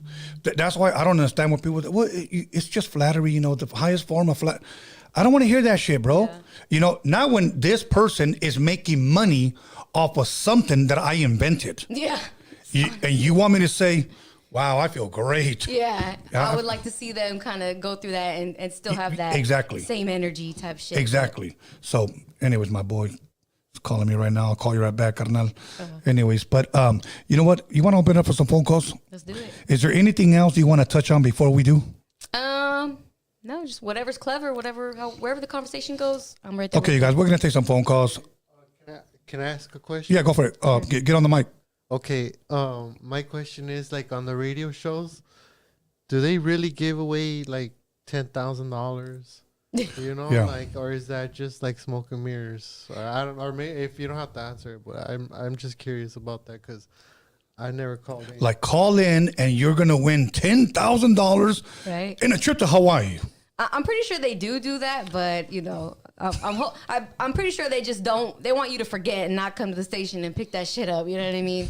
But honestly, with my experience in radio, we never gave out something that crucial. Maybe like a trip to Jamaica or some shit like that. But okay.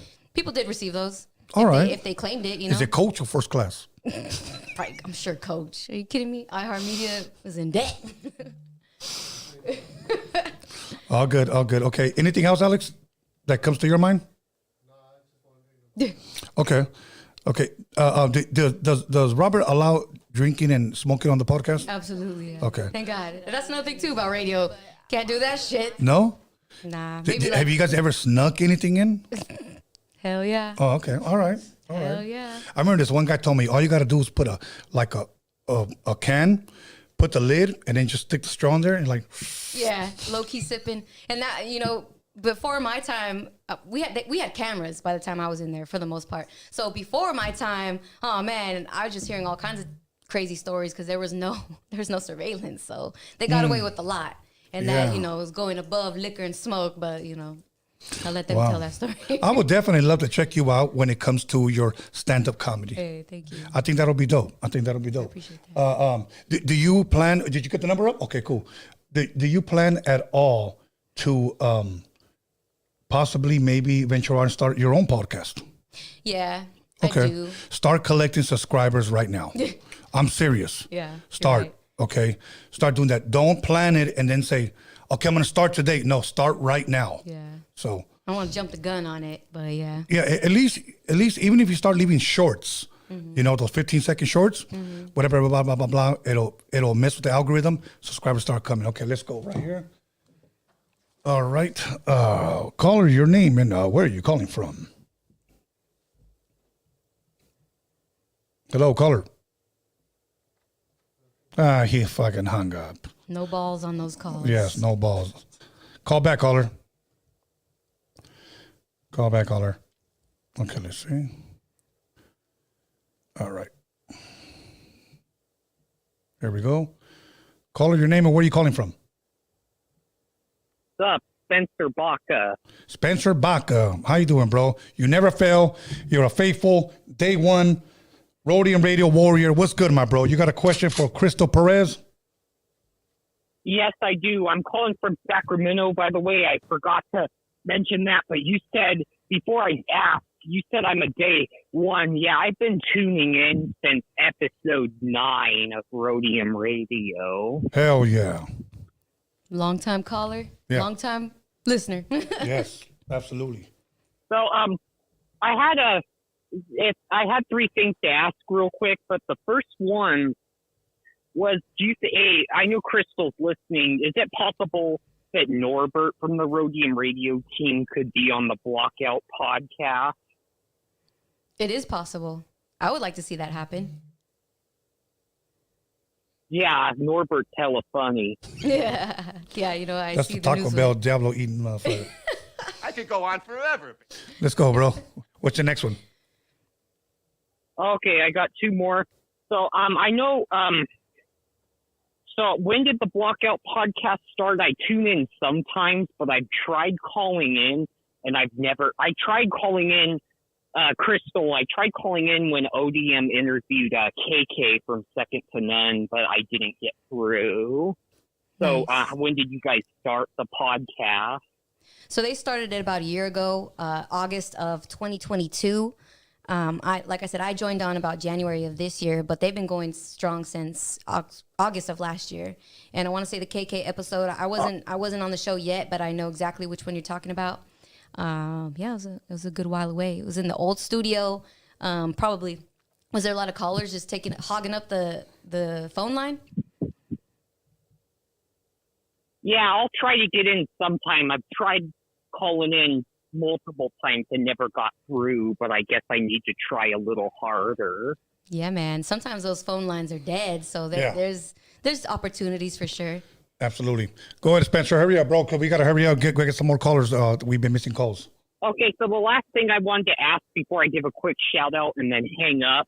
So I know you, Tony, you mentioned in this interview tonight that you took a break from the music scene from around 2007 to 2016. And I know you said you didn't see ODM for so many years, but just curious, what artists did you keep in touch with or hang out with during the time you took a break from the music scene? Yeah, I took a break from the music scene from 2002 to 2017. And to be honest with you, I didn't really talk to anyone. That's just the truth. I didn't keep in touch with anybody. You lost touch with everyone until about 2017. Yeah, but that was purposely. So, but all good, Spencer Baca. Go ahead, bro. What did you say? No, go ahead and give your shout out, homie. Okay, the last thing I want to say is shout out to ODM and rest in peace, Bobby Ramirez, a.k.a. Double TX. All good, my brother. Thank you, man. Appreciate you, homie.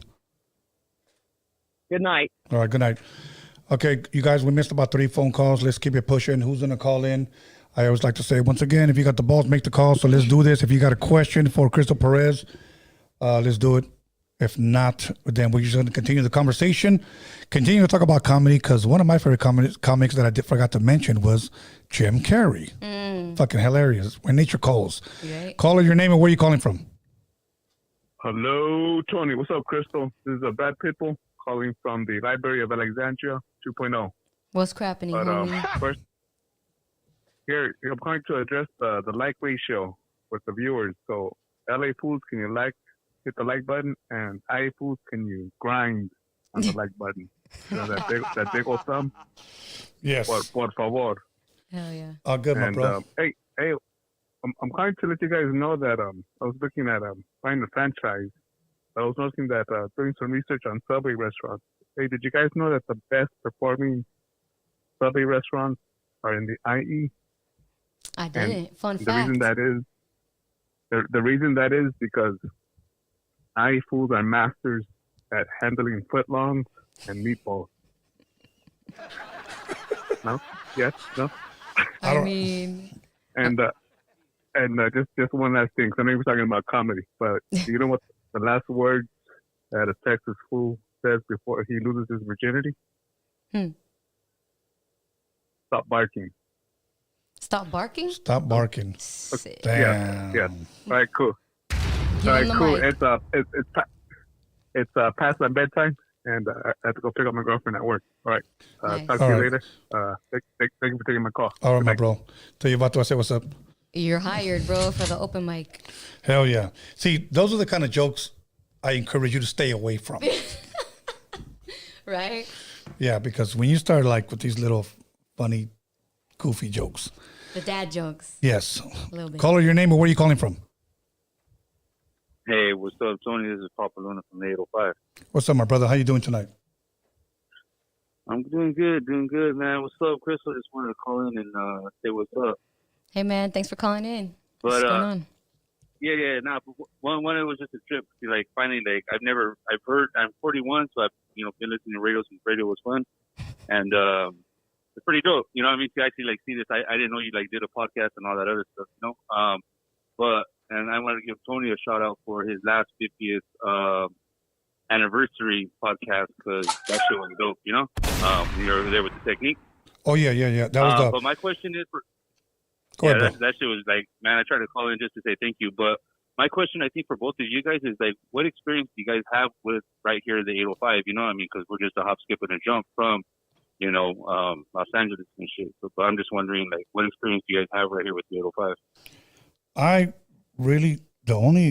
If I could say experience, what little I know is whenever I go visit my boy DJ Dominator in Santa Maria, I stay at his house, and I know people out there that introduced me to the real tri-tip out there from Santa Maria.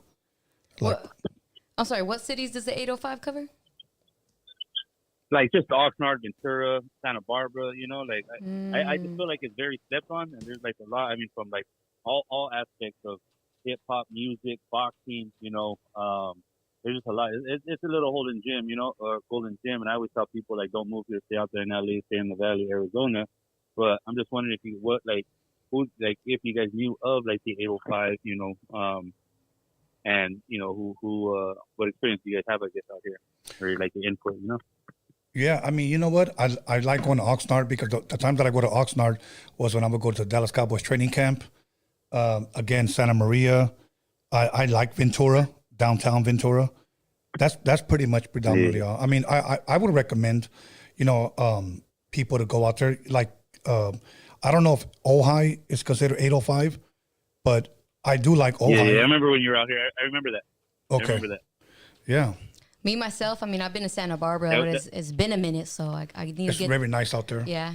I want to say like, this is like early 2000s that I was out there, so I definitely need to refresh my memory. Absolutely.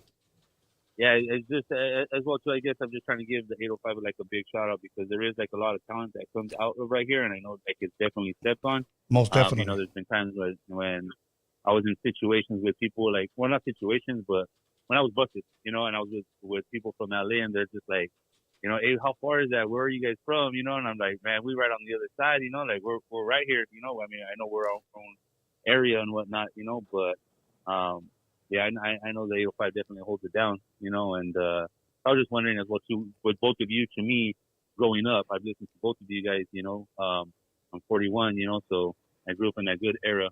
And, yeah, absolutely. Like I said, it was just really dope to see Crystal. You know, I never knew like I mean this in a good way, like on how rough and raw you really are. You know what I mean? Because I know you could be yourself a little bit more on this podcast. So like just watching, like right now the live stream was like really dope. Like, damn, you're definitely a different type of female, which is dope, you know. And I'm pretty sure that's what got you to the position that you're in now, is because like you held yours, you know.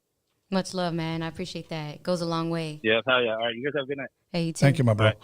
Appreciate you. Much love and respect to the 805. Honestly, salute to all of you guys that watch, that tune in, that call, that have subscribed, like, comment. Even if you didn't, doesn't matter. Much love to you guys. Okay, let's go. Caller, your name and where are you calling from? Hey, what's up, man? This Texan Guerrero. What's up, my brother? Hey, shout out. Hey, can you hear me? Yes. What's up, man? Okay. Shout out Roadium Radio. Shout out Crystal. Shout out Tony. Shout out the team, man. Look, there's one thing I gotta say. Is that how you moving, Tony? Yes. And Crystal, like, I'm about to look you up. I'm about to follow you just because how you talk. Like, you talk very, like, proper, right? Like, and I support that.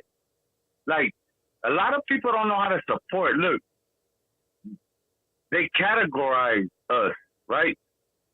But in the comments, like a lot of people want to walk. Look, check it out. A lot of people in the comments right now, they walk around like, hey, I'm Mexican, like Chicano, Tejano, whatever the fuck, like, however you want to say it. You walk around like big badass, but whenever somebody doing something good, whenever a female or a male doing something good, you want to hate. You know what I'm saying? But then again, you walk around like trying to, you know what I'm saying? You trying to represent the culture. Well, represent the culture by supporting the culture. Support. Absolutely, bro. I agree with you 100. I don't understand why they're. So I don't know if it's youngins, if it's some older people, this and that. Like, I'm from Texas, straight up, man. Salute my Cali people. Salute my Texas. Salute anybody on this continent and Mexico first and foremost. You know what I'm saying? But like, I don't understand like why there's so much hate in the comments. Like, man, Tony, you give a good life. Look, the comments make the life because there's so much bullshit going on. Like you too, like they too much worried about like, oh, I'm gonna hit him with this joke. Oh, this is gonna be funny. No, like, support who's on his channel. Absolutely, I agree with you. Support who's on his channel. Like, what are you doing on here because you ain't getting nothing? Yeah. Like, what you gonna get? Yeah. Like, what you gonna get? The only thing you don't get is a comment. Yeah. You know what I'm saying? Yeah. But like, straight up, your story of the hill, there's something beautiful. But hey, Tony, keep doing your thing. Thank you, my brother. Crystal, Perez, keep doing your thing, man. Hey, that's all I had to say. And man, fuck a hater. But then again, love a hater, because right now the haters in the comments, when you comment, motherfucker, the money go up. I know this for a fact. Mama, I I made just it. want to say that. All good, my brother. Hey, Thank you, man. Much love, respect to you and all of Tejas, bro. Ya está. Shout out Cali. Absolutely. Have a blessed night, homie. Let's keep it going. Let's see. I appreciate callers like that. And it's true. You know, a lot of people just, their life is that bad that they have to tune in and watch the entire show just to comment. Okay, caller, your name and where are you calling from? Hey, this is El Bobo calling from Tempe, Arizona. What's up, Bobo from Tempe, Arizona? ¿Cómo estás, bro? Everything good? Hey, muy bien. Really good, man. Really good. Props to you. But I got a question for Crystal. Yes. Let's go. Yeah. So, okay. First of all, do you like Chinese food? I do. You do? Okay. Second question is, I got a homie named Norbert who's willing to take you out to have some Chinese food in Glendale. Now, would you be down? I mean, why is he sending the middleman? Why don't he ask me himself? Exactly. I haven't even met him yet. All right. Well, you'll meet him, Norbert. You're right there, bro. Holla at her. Absolutely. You're in, bro. Boss. Sick ass Chinese food date. Yeah, exactly. All good, Carnal. Thank you. And he hung up. He went out with a blast. Give us a blast. So. Am I his type or what, Tony? I have, you know, he was supposed to be here. I was here with them earlier in downtown. We were checking out the location for the August 27th concert with MC Magic Bash and Little Rob. And really, really nice place downtown. Right across the street from Overo Street. Oh, okay. Like really, really nice place. So I'm going to be there live podcasting, and it's going to be dope. Caller, your name and where are you calling from? Yeah, what's up, you guys? This is another shameless plug. Miguelito's Tattoos on Instagram. Hell yeah. Jesus Christ. What's good, my bro? Hey, what's up, Tony? Hey, I just have one question for your guest, man. Hey, Crystal, I want to say it's an honor and a privilege to finally get to meet you. Thank you, man. Digitally up. Nice to meet you. Yeah, of course. All right, look, so before I ask you this question, is there anything I can't ask you? I mean, yeah. There's things you cannot ask me. You can ask me, but I can't guarantee an answer. But shoot. All right, that's fair. Because I've been wanting to ask you this for a long time. Go for it. All right, so here goes. Are you down right now to bust a freestyle for Roadium Radio? Oh, man, I get the honorary question. I've heard you call in before. Yeah, exactly. But, bro, I'm not a rapper. That's not in my repertoire yet. Yeah. My bad. What about a freestyle? You're a writer? A freestyle joke. She's a writer like Magic Girl? Yes. All right. Sure. Yeah, thank you, bro. Did you want one? Well, in a second. Oh, okay, cool. Go ahead, Miguelito. Carnal. Yeah. I was going to say Alex off the beat, but I can't do that today. But hey, thank you for answering my question. Hey, no worries, man. Does he ever drop a beat, like beatbox for the guests if they decided to? We have like some old school, like that's 1980 right. shit. Hey, what's up, man? This Hey, turn it down, bro. Jackson Guerrero. What's up, my brother? All the way down, bro. All the way down. That's a replay. So let's see. Sick ass freestyle. I wish that was in my bag of tricks. Me too. I wish I could freestyle, but shit, I don't know how to rap. The only thing I know how to rap is presents and tamales. Yeah. That's it. So, okay. I'm going to take a shot. Do you want to take a shot? Let's take a shot, man. Okay, cool. It's been an interesting day, so. Now, what I do, I sip on mine. So I'll take a nice little swig, but I usually just sip on mine. So you can sip on yours. I'll do the same. Okay. Let me see if anybody wants anything. Honestly, because it looks so cold and frosty, like, I'm over here. Nah, I mean. I got a little. Okay, let's see. Got a little sweat going on. So let's do this. Okay. It might help me out. Okay, come on, you guys. If you guys have the balls, make the calls. If not, we're going to continue this conversation. Okay, let me slide it over here. Thank you, sir. Okay, so to Crystal Perez, to a long and prosperous life. Much okay? love. I'll take Much that. love. Okay. Cheers. Cheers. Cheers to all the people watching. Cheers to Roadium Radio. Blood, sweat, and beers. Okay. Caller, your name and where are you calling from?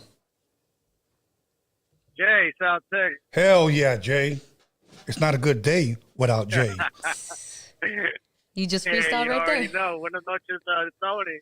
What's good, my brother? Buenas noches, Crystal. I just got like two questions for Crystal. I heard her mention earlier. She said, "Chop the screw," and my question is, do you mess with any DJ Screw or Switch House? DJ Screw, like that's some. DJ?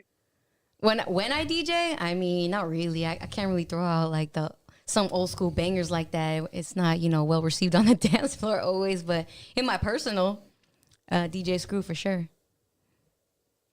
Yeah. You mess with any Switch House? Nah, I can't say that I do. You got a reference for me? You got a track or like a lyric or something I might know?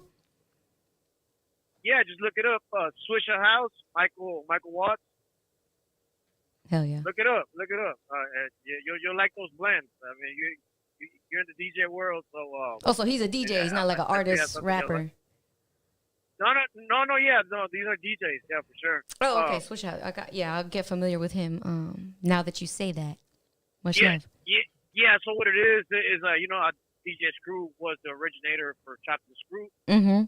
So then Michael Watts ran with it after it. So he's doing it now, and he DJs on 97.9 The Box in Houston every Sunday live. Like he'll mix live, and it's a pretty dope show. You should check it out. Hell yeah, man! I'm down. I like that you picked up on that though, because you know what's up. People are paying attention. Yeah, they're listening. I'm paying attention. Come on. Much love. Jay from South Texas always be bringing it. I'm telling you, man. He be bringing it. Hey, I want you to call in tomorrow, bro. Yes, I got Marvelous tomorrow night. I got you. Hey, Crystal, have you checked out Tony's Freaky Tales podcast? I haven't, but I see the banner up now, and you talking about that shadow earlier. I'm down to hear some more Freaky Tales. Hell yeah. Yeah, you should bring her Freaky Tales, Tony. Well, you're required to have at least about 4 Freaky Tales. Oh yeah. At least 4 paranormal. Oh, even if they were passed down like from your family, or a friend might have told you, or a sister might have, and you're like, okay, this is what happened, and then you're able to like share it. Then we go. I'm going live Friday. Nice. Yeah, but it's Check it out, Crystal. It's a dope ass show. Yes. When I first started this Freaky Tales, I just announced it on this platform. I had no content, and I had already had 1,000 subscribers. Sick. Yeah, it was nice. People like their Freaky Tales. Yes. Paranormal shit, that's just all over the world. You know what I'm saying? Yeah. So, and it's funny how people, especially Raza, they all have some type of relative somewhere que se le pareció el diablo. The devil appeared to them. You know what I'm saying? Yeah. We all have the same shit. We've all heard La Llorona at some point down the street. Exactly so. Yeah. I got some Freaky Tales, but I don't know about 4 or 5. I'll stack some though. All right. Hey, I'm gonna hang up, but tell us a Freaky Tale right now if you got one. Who, me? Mm-hmm. I'm gonna give you my best Freaky Tale. So sorry, it's not gonna be debuted on the show, Tony. But so my best Freaky Tale back in the day, summer vacation. Me and my cousins, we'd go to my grandma's house, spend time at my grandma's house, while school was out and your parents are at work. So one thing we would do, ain't shit to do at your grandma's house, it's a couple DVDs you could pop in or whatnot. And until the sopa's ready, you got to kill some time. So what me and my cousins would do, me and my girl cousins and my sister, we would make our own Ouija board, just out of paper. No shit. And, I didn't know back then, like, what we're really opening up. But we would fuck around, make our own little Ouija board and, you're moving it. No, you're moving it. So one time we fucked around with the Ouija board.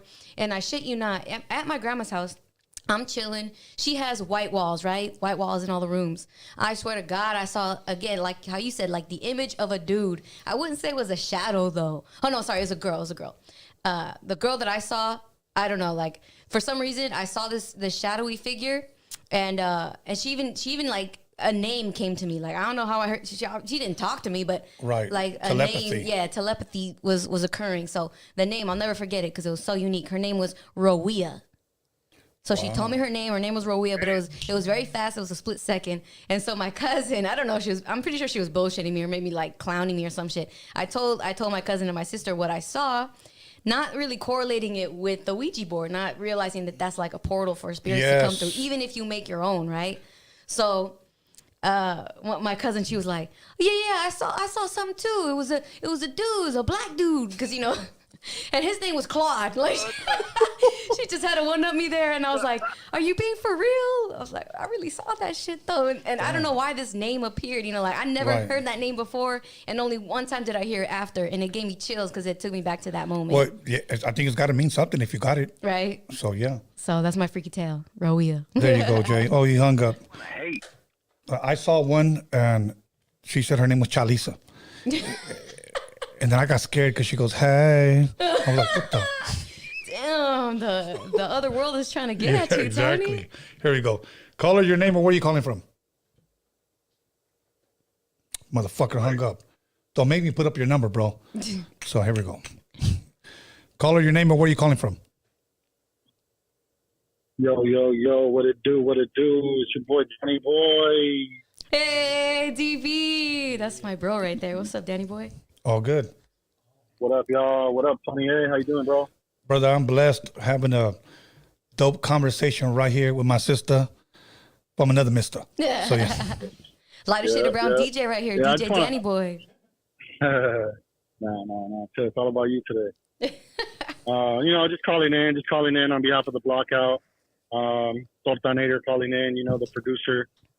Just want to show some love to Crystal, and I want to tell Tony A, thank you for having her. She's very dope. I mess with her 1,000. She already knows it. She's like family, and it's just all vibes with her. So thank you for having her on, and just what else vibras. All good, my brother. I truly appreciate you taking the time, being a part of the show and calling in and showing love, not only to us, but also to her, supporting her. It truly means a lot. And I continue to encourage people to subscribe to the Blackout podcast. You guys support that, okay? Support that. They go on Monday nights. Yep. Live every Monday. Yeah. That's like... And shout out to Tony A too, man. When we pulled up, ODM has been there a couple times. I mean, we pulled up with him, the little crew that we got, and your hospitality is always just 100, bro. And, Thank you. I remember the first time we went, the hospitality was dope. You never, like you said, you like to keep it real. So you've always kept it real to this day. Thank you, my brother. On behalf of the block and ODM, I know ODM can't call in right now, but I know he would say much love to you as well, and Blockiana, and all your crew as well. So thank you, DB. Much love. Thank you, my bro. Appreciate you. Yes, sir. All right, te watch CP. Hell yeah, man. Catch you on the flip See side. B-Dubs. Yeah. All good. Stay blessed, my bro. Thank you. Later. Okay, but Blockiana? Yeah. Okay. That's my little nickname on the podcast. That'll work. La Blockiana. Because it's the Blockout Boys, Right. So with Lil Blockiana, too. That'll work. Anybody else want to call in and just you can just call in and make a noise. I don't care. Believe me, I've had dudes like calling hi, like, and just hung up. Save it as a drop. Yeah, exactly. Like that's what we're gonna start the show with. That's free voiceover right there. Come on, man, you hung up, dude. Let me see. Okay, let's see. All right, don't call and then just hang up, bro. Like seriously. Have you ever had AI call in? No, not yet. Caller, your name or where you calling from? Hey, Tony, this is JSB from the 805. What's good, my brother from the 805? Hey, man, I had a request, man. Can I spit a few bars on that Freaky Tales theme? Fuck yeah, bust it right now, Alex. Let's go. Okay.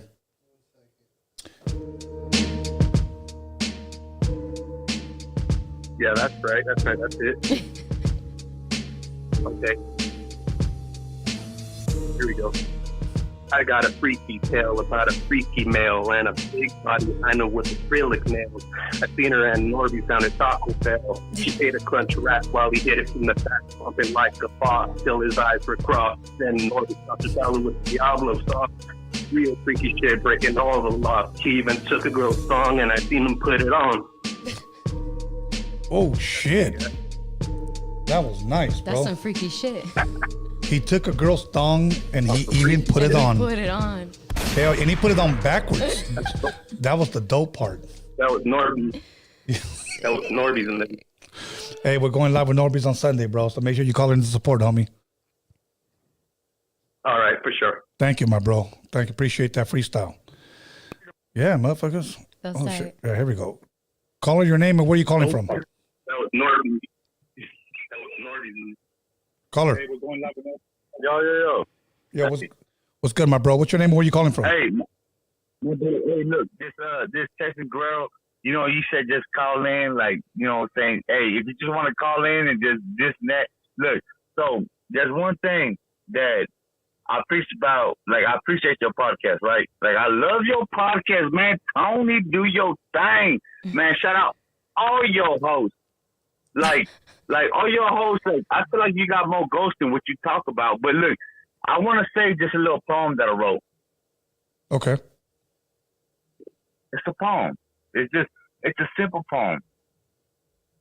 And I got so many of them, but it's like, it's like this, just right here, like no beat, no nothing, but I've seen a lot of pain in my lifetime. I'm familiar with rainy days, but I'm still trying to make, like, what do we want to make? We want to be better. We want to succeed, right? Yes. Okay, so I've seen a lot of pain in my lifetime. I'm familiar with rainy days, but I'm still trying to make it shine. Even while I sing, these are the days. These are the days. Like, there's so many people that like, yeah, like, you come from a struggle. A lot of people in your comments right now, like, a lot of people listening, they come from the struggle. But there's a lot of people that, like, they hurting right now, right? Yeah. Okay. Look, I just want to call in for that. Like, that's it. Short, plain, and simple. You know what I'm saying? Like, cool. I'm a caller. Hey, I want to hear the next caller. Thank you, my bro. That'll work. Let's go. Let's get the next caller in. That was real melodic too. Yeah. Acapella and everything. Do you remember it? Nah. but it's delivery. You know, we're talking about delivery earlier. Okay, there we go. Caller, your name and where are you calling from? Yeah, so this is Arturo. Hey, Tony, when are you going to have the Freaky Toes, man? Oh, but where are you calling from, bro? Oh, from Houston, Texas way. Oh, Houston, Texas. Friday, bro. Friday. I'm going to be going live, bro. 8 o'clock, homie. Pacific Standard Time. Fridays, I'm not bullshitting anymore. Halloween. What's that? Hey, say to Braquena, what's up, man? Hey, what's up, man? Man, much love to Texas calling Yes, in. yeah, Texas. Bro, Friday, I'm going to be going live at 8 o'clock, bro. I got some good shit, bro. Make sure you call in as well because Halloween's coming up. It's my favorite holiday, so I'm gonna do it more and more often, bro. And I got more shit coming through to the Freaky Tales page. So be looking out. Okay, güey. Okay, güey. Ahí te va, güey. Okay, güey. Ahí te miro el viernes. Bye. So, at least give me some laughs, Alex, okay? Don't be boring over there. Okay. Caller, your name and where are you calling from? Hey, what's cracking? This is Joe Ryan from the San Gabriel Valley. What's up, Joe? Joe Biden? I thought he Joe said... Ryan from the San Gabriel Valley. What's cracking? What's up, my brother from the SGV? Oh, man, just chilling, man. I just want to give a shout out to your podcast and shout out to La Blackiana in the place to be. Hell yeah. That's a dope-ass name. Hey, you know what I mean? I just love you. I just love you guys' shows. I watch the Blockout. I watch Roadium. And, I just want to give you guys the support. And, hey, you know what? I heard the last caller talking about, like, he wanted to hear, the Freaky Tales beat.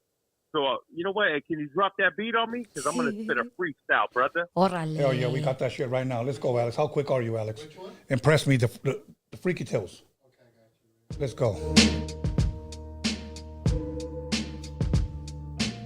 All right.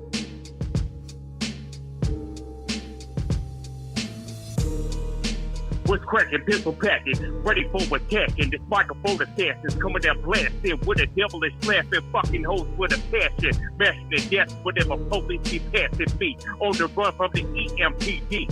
But the ghetto bird still can't fucking see me. Bling bling on my triple beam. Slanging amphetamine, know what I mean? I'm from the SGV, I straight rough that tight. I roll down the street and my flows are tight. What's my name is Joe, it's from back in the days. I'm rolling down the street and I'm just ready to amaze. Hell yeah. Shell. He can go on forever. Yeah. That shit was dope, bro. Yeah, thank you for that, man.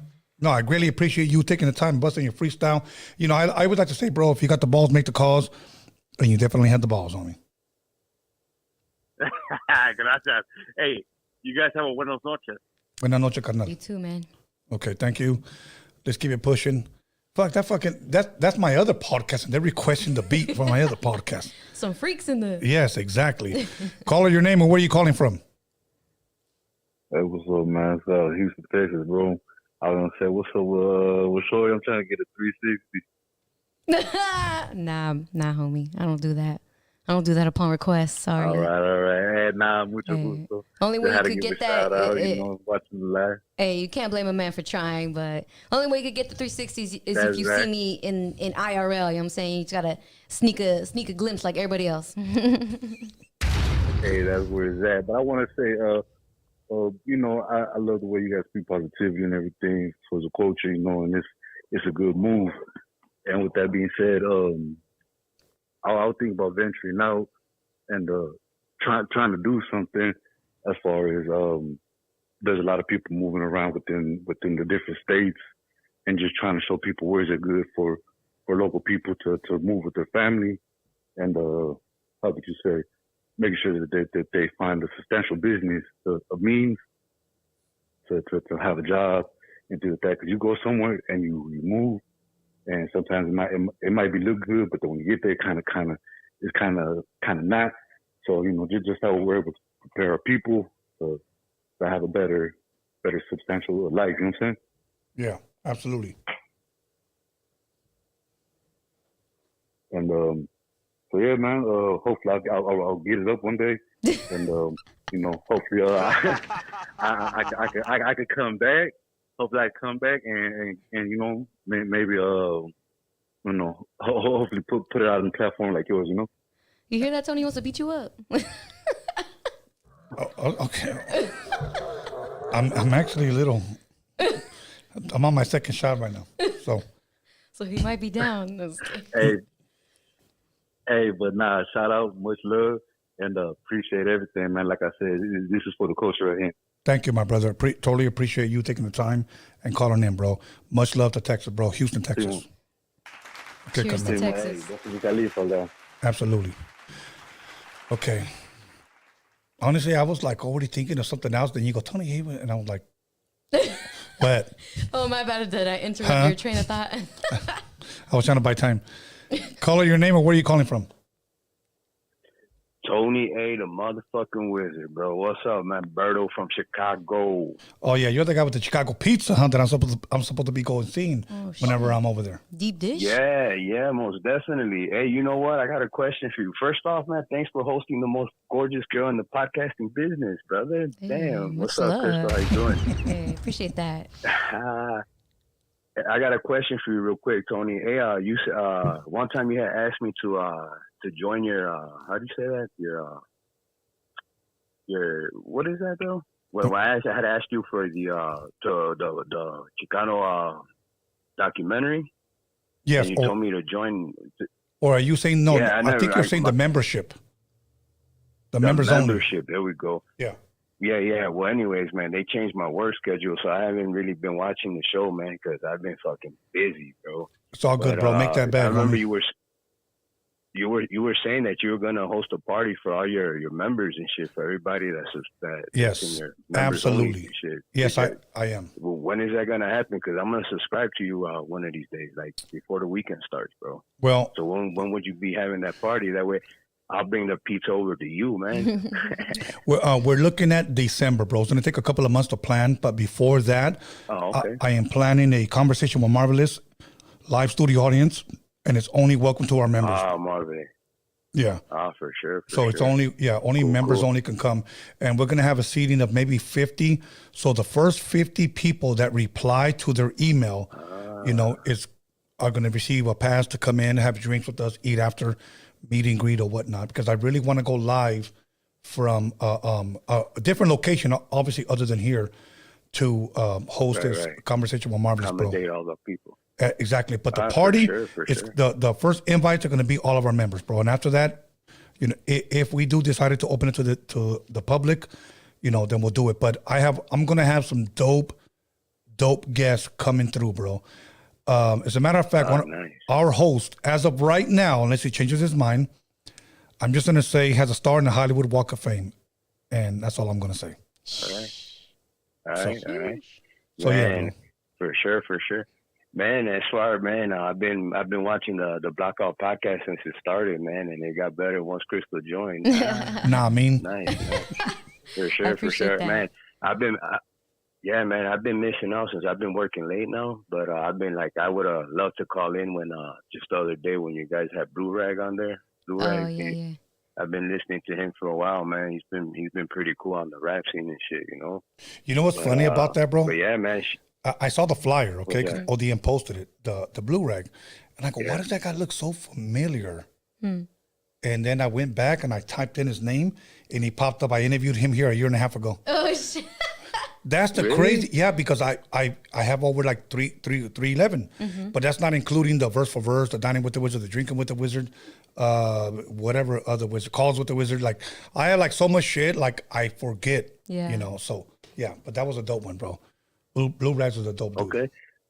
That's what's Crystal, who are you guys hosting on next Monday coming on? That's can you give it away? I can't. Night, so I can't give no spoilers.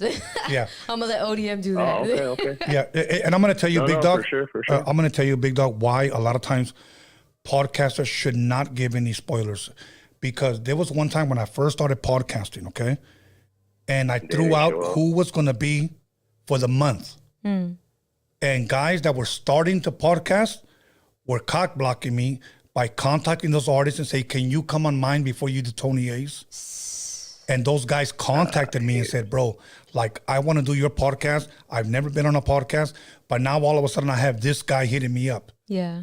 You know, so that's why it's not good to give spoilers, because dudes will do that. Try to play you. Yeah. Yeah. Shortstopping, just like the dope game, homie. Yeah. So. Yeah, for sure, man. No, man, I've been Crystal. I've been a big fan of ODM, man, since like 1990, man, for sure. And I'd always want to call in, but I never get the chance. And when I do call in, my call don't go through and shit. But I'm definitely gonna try this time, man, because like I said, I've been a big fan of Lighter Shade of Brown and shit, you know. Hell yeah, man. As you should. I'm gonna try to be on this Monday. I got the day off from work, so you know. Set the alarm already. What's that? Set the reminder on your phone so you call in and talk to ODM himself. Yeah, no, it's not the reminder. It's just like I said, I work, you know. But I definitely tune in, man. You know. Yeah. I got this Monday off, man. I got this whole from tomorrow. I got off and shit, so. Up until Tuesday. I don't work till Tuesday, so I'm for sure tuning in. I'm going to try to call in, man, because I never got to talk to ODM, you know. As far as when I listen to Tony, and like a lot of my favorite rappers, like, what's his name, Yuck Mouth from the Loonies, you know, I've been called in and talked to him. I thought that was an honor to talk to him and shit, you know. Yeah. And you know, I talked to a few other rappers on there on Tony A's show, you know, so that was pretty cool. So I'd love to talk to ODM, man. You know, ask him a few questions too. You know, he's a cool ass dude, man. He's a legend in the game too. You know. So, yeah, I would love to talk to him, man. You will, for sure, man. You guys for sure. So shout out to Tony A, Roadium Radio, and the Blackout Podcast. Shout out to you, man. And absolutely, man. You know, I heard you want to venture on your own. I'm watching the show, man, and I hope you prosper in this game. Yeah, she's gonna start her YouTube page soon, so make sure you like, comment, subscribe, and share. Yeah, for sure, bro. I mean, just like that the other caller said earlier, you know, you talk proper. You really, the way you talk, that's nice, man. And then the way you look, it's even more nicer. Ooh, double so, whammy. You know, for sure, man. Double whammy. Yeah, for sure, man. You got it. Yeah. All right, guys. Well, I'll let you guys go, right, man. You guys have a good night, man. And you too, my stay bro. gorgeous, Crystal. Hey, thank you. Cheers to that. Shit, cheers to that. Thank you, man. Let's go. So we got about 12 more minutes. So let's see how many calls we can get. If you got the balls, make the calls once again. Even if you just want to call and give a compliment. And you can also leave one for her as well. See, that was a joke. I freestyled the joke. And you got the laugh, too. I freestyled the joke. So, anyways. Let me know if you want to refill. If not, we're good. Okay, let's see. I appreciate that. Caller, your name and where are you calling from? What up, Tony? What up, Crystal? It's the Snowman. How you guys doing? First and foremost, Snowman, you got some explaining to do. I haven't heard from you in months, homie. What's going on? Man, just handling business, taking care of business, you know, working, being busy. But, you know, I made the time today I've been watching, but I haven't had the balls to make the calls. But, you know, today. All good, my bro. What's good, Snowman? You got a question? Yeah, I mean, like everybody's complimenting Crystal on how articulate she is, you know, and just from watching the show, like just a point of view, like I think her and Afro together would be a cool dynamic. I'm just throwing it out there. Yeah. Did you ever watch any of my Afro interviews? No. Okay, I had Afro here, and then I had him twice reviewing movies. I think you'll really like those. If you like horror movies, we went over vampire movies and then zombie movies. Oh, I'm a zombie movie fan. I'm a low-key movie buff. Oh, yes. This guy, he loves to be called a nerd. Yeah? Yeah. Where's it proud? I think he's from out here. I want to say Norwalk, maybe. Okay. Yeah, he's out here, but not only is he a dope fucking rapper, like seriously, hands down, but he's also a big-time movie nerd. I love that. Yeah. Same Z's. Yeah, so. Yeah, man. All good, my bro. I should, his name's Afro? Yeah, and I got a couple questions for Crystal. Go for it. Yeah, she's got the glasses. She's very articulate. So I just wanted to throw 3 words out there to see if she could spell them. There you go. Hold on, let me finish this shot. Okay. If we're going to do a spelling bee, hold up. Hell yeah. No, go for it. All right, the first word is radio. Radio. R-A-D-I-O. Radio. There you go. Awesome. Second word, wizard. Wizard. W-I-Z-A-R-D. Wizard. Ooh, you passed. Now the third word is menu. Was it menu? Menu. Menu? Yeah. Can you use that in a sentence, please? Menu. Excuse me, waitress. Menu. Can Surfer, you bring what me is the the menu? Oh, menu. M-E-N-U. Menu. Exactly. You can't spell menu without me and you. And I take you out to dinner. And the wizard being the third wheel. Yeah, we need a chaperone. Tony just Nah, I heard that she was into comedy, so I just had to throw that, you know what I mean? Damn. Get my corny joke out there, but yeah, I just wanted to ask you, you plan on going to comedy? Is that something that you plan on doing? I do. I'm planning on it. I'm making my moves. I'm shooting my shot. So we'll see gotta what happens. shoot your shot. I'm not saying I'll, go through with it completely, but right now I'm dipping my toe in the water and I like the way it feels. So absolutely. Hey. Yeah, no, YOLO. That's definitely a wave. A lot of good comedians out there. So I'll be DMing you my knock joke. Here we go. Yeah, you're funny, so shoot it. Maybe I'll steal it like Carlos Mencia style. All right, Crystal. All right, Tony. You guys have a good night. Hey, Thank you, my bro. Appreciate you. Like I said, YOLO. YOLO. All right, let me see. Have you ever heard of Yoko? Yoko Ono? No, just Yoko. No, what is that? You're only cute online. I know, huh? Sick. I'm face-tuned right now. Can't you tell? Nah, I mean. Okay, let's go. Come on, caller. Let's go. We got a couple more minutes, and then we're out of here. Caller, your name or where are you calling from? This is Let's keep it going. What the fuck? He hung up. Sick-ass shy guy. All right. Let's go. You know what's dope? I don't know if it's out or it's going to be coming out. Are you a fan of that Netflix Jeffrey Dahmer? You know what? It's that one with that one fool from American Horror Story, right? I actually haven't seen it. Oh. Only because, I'm like, y'all are late on Jeffrey Dahmer. I'm already Very past true. Very true. the serial killer Very phase true. in my life. You know what I'm saying? Caller, your name and where are you calling from? I'm going to touch on that after, okay? Yo, this is Cuervo calling from Pomona. Cuervo. You got to make that noise, bro. Simon, you said to call in, make a noise. So you ready to hear the noise? Let's go.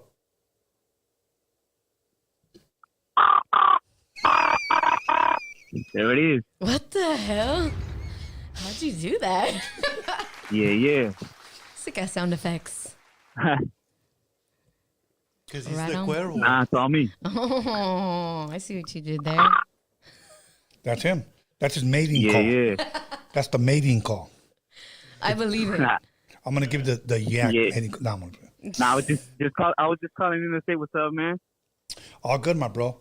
All good. I appreciate you calling in. He was actually on one of my episodes drinking with the wizard. We got fucked up that day. How fucked up? How fucked up you get on drinking with the Yeah, wizard? for sure. That was fun. Where we just start making up shit. All these rumors and gossip or what? Yeah, we just start making up shit. You know, one time I did this, and then the next morning you're like, I never want to watch that episode again. Right. But you don't take it down. And you don't read the comments. Yeah, don't you dare. So that's it. So yeah. Hell yeah. Thank you, Cuervo. Truly appreciate you, homie. Yeah. You guys have a good night. You too, my bro. He bought that whistle at Olvera Street. Okay, you guys, we got about 6 more minutes. Let's go. 6 more minutes. In that case, hit me. I'll drink to that. 6 minutes. 6 minutes. I'll get fresh shit on. Okay, let me see. Bam. Shit, I spilled a little on the table. I'll lick it up later. Here we go. Caller, your name and where are you calling from? Yo. Caller. Fuck it. Let's go. Go to the next one. Okay, if not, we're just going to talk about Jeffrey Dahmer. I know, right? Yeah. Caller, your name and where are you calling from? Hey, what's up, Tony? What's up, Crystal? My name is Jaden. I'm calling from Sacramento. What's up, Jaden? Hey, so my question is, you said you enjoyed Patrice on this comedy, and I was just curious, like, because his opinions are very, upfront and kind of controversial when it comes to the relationship between men and women. Yeah. So I just want to know, like, what did you enjoy, like, about, Patrice? Everything, man. I mean, I know his stance on like the men and women thing is kind of crucial. As a matter of fact, his girlfriend, his longtime girlfriend, she wrote a book and she recounts like kind of all of his basically ABCs of relationships and even the way that they met. And it's kind of gnarly, kind of everything that he expected or kind of just did throughout the relationship.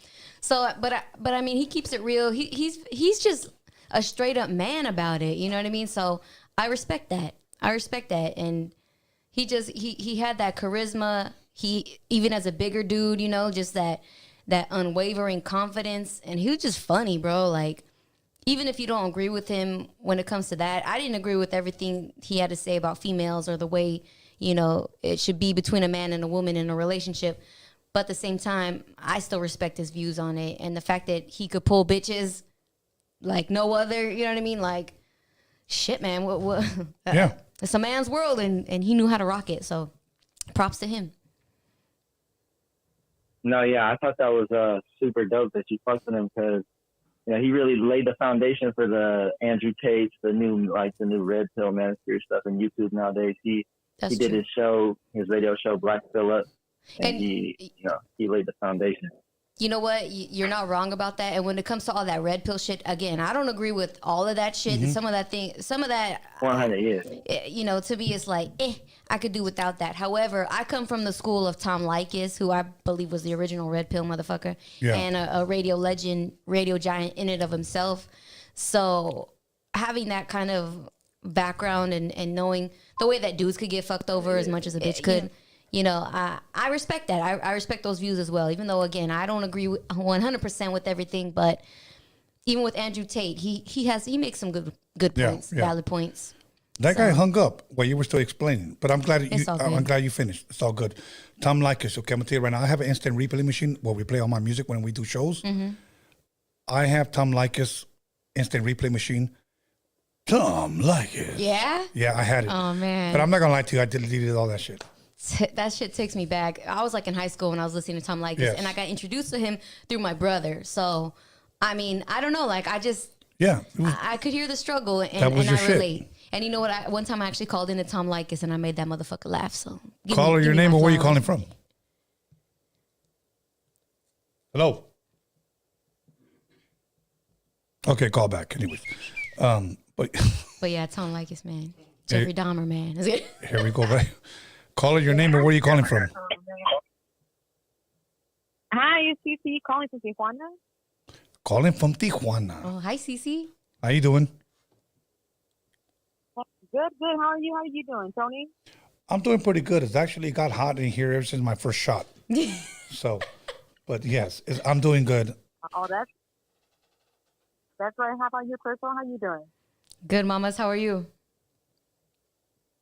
I'm doing really good, really good. Just wanted to call in. I'm watching you guys, and I want to send all the positive vibes to you, and wishing you all the best in your comedy career coming up. Thank you, babe. I appreciate that. I'll take the positive vibes. Yes. Hell yeah. Anything's better than negative vibes. You're right. All the way from TJ. And you're the first female to call in, so. Much love. Hell yeah. Yeah, for female power. So Yeah. I also wanted to drop that beat. Oh, yeah? Which beat? The Freaky Tales beat. I want to do a little bit of my rapping from one of my. Hell yeah. Go ahead and drop that shit, bro. Turn it down a little bit. There you go. Whenever you're ready. La vida es bella, bella, bella. La vida es bella, bella, bella. Bella, bella, bella, bella. No tristeza, no tristeza. Soy la tormenta, este ritmo retruena. No te encueras, soy la trompeta. Original de este planeta. De mi domicilio hasta tu puerta. Mis palabras son concretas y recetas para la vida plena. Soy avena, no maicena. Mira, la vida vale la pena. Es bella como la luna llena. ¿Qué quiere la nena? ¿Qué va a pedir la princesa? Energía térmica y eléctrica. Soy la batería nuclear, la del buen paladar. Soy las olas del mar. Unión de acciones y emociones. Tengo intuición hasta los pantalones.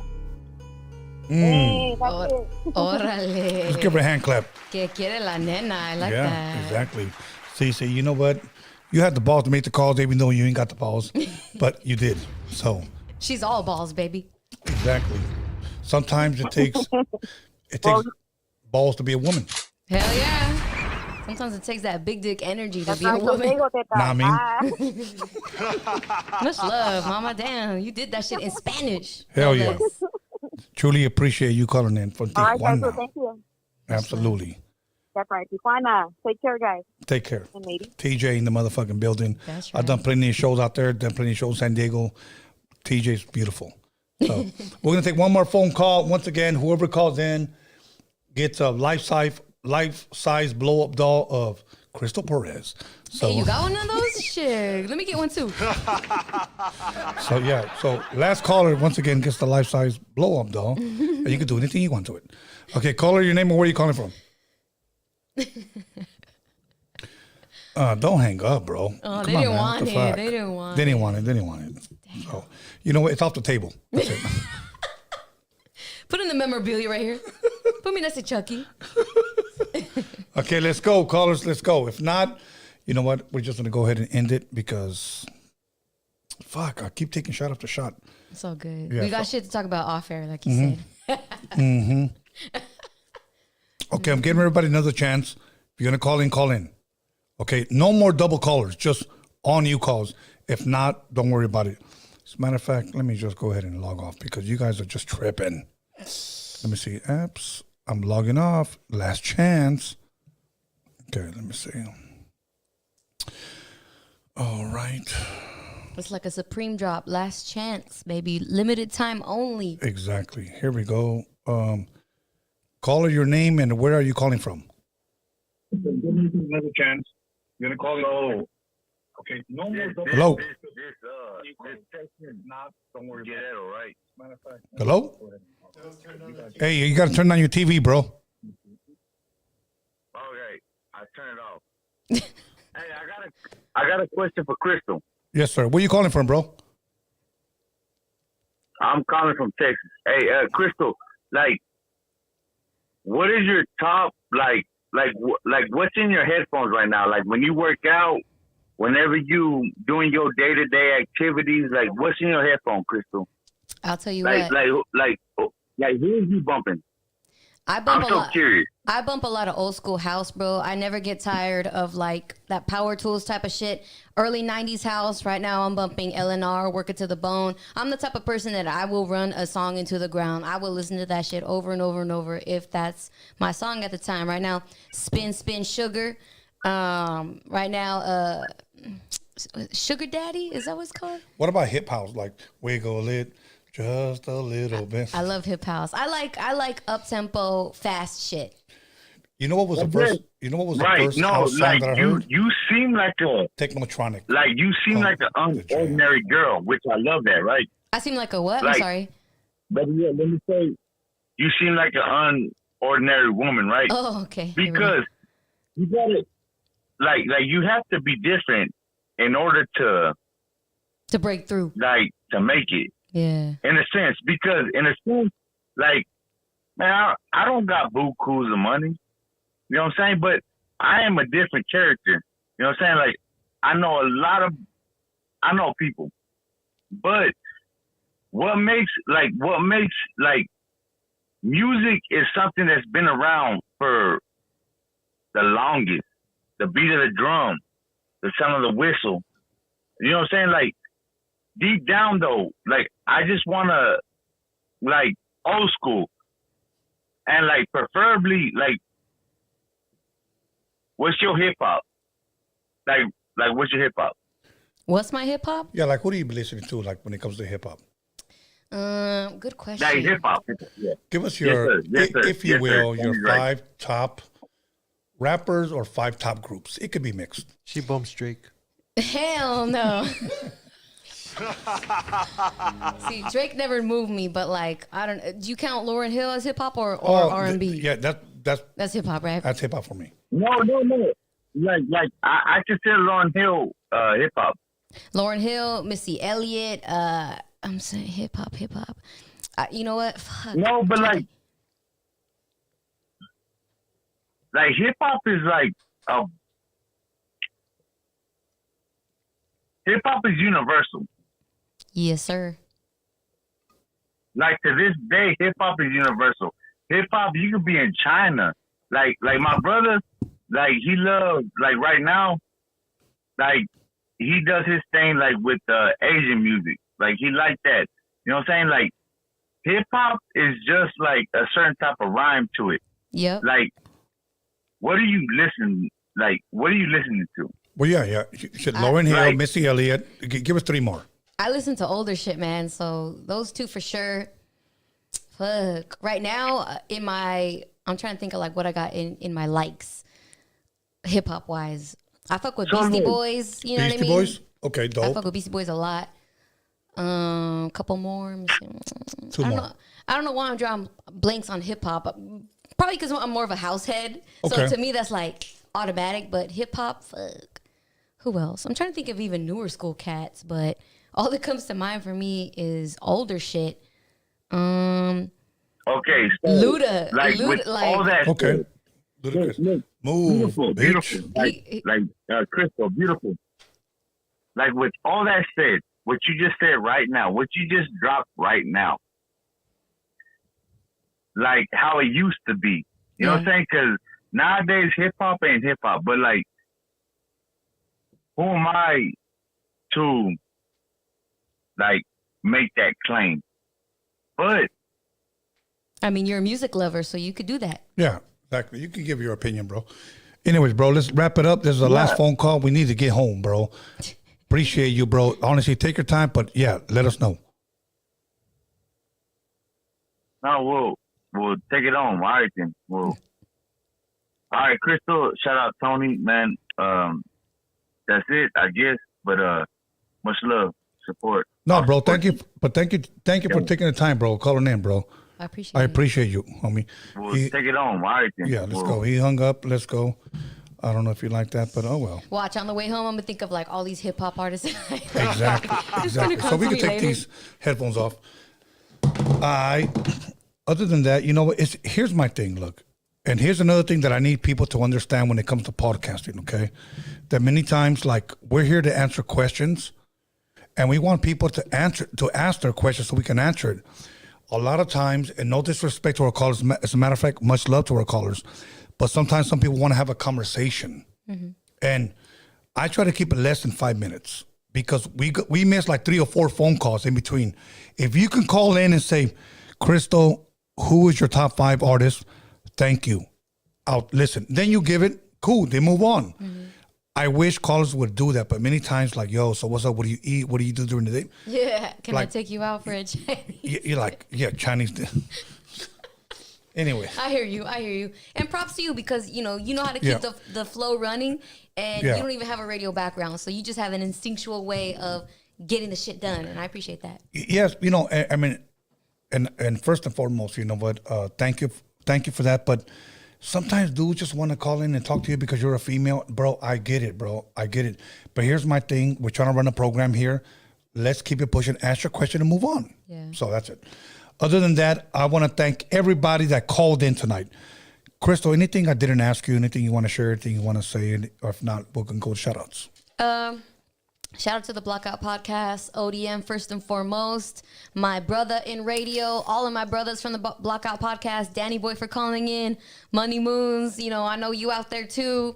Shout out to Mark for joining me. This is one of our photographers from the Blackout Podcast. Absolutely. Shout out to Mark. Shout out to Big Mas Tomas, the other photographer in our squad. Bubba's Tacos, of course. Everybody tuned in. I know we have a very similar audience. Yes. I'm sure probably you gave us a lot of people like just well, if I can get more, it's all dope, bro. to me, because I'll be honest with you, I don't see myself podcasting another year. Really? Yeah, I'm serious. Why is that? I had my fun. Yeah. That's it. Since 2019? I mean, you have had a lot of different shows, right? 2019, so it'll be 4 years. And my thing is like I interviewed and I gave opportunities and I gave platforms to people that didn't have it. I feel that I did what I was required. So it's time for me to move on to my next adventure.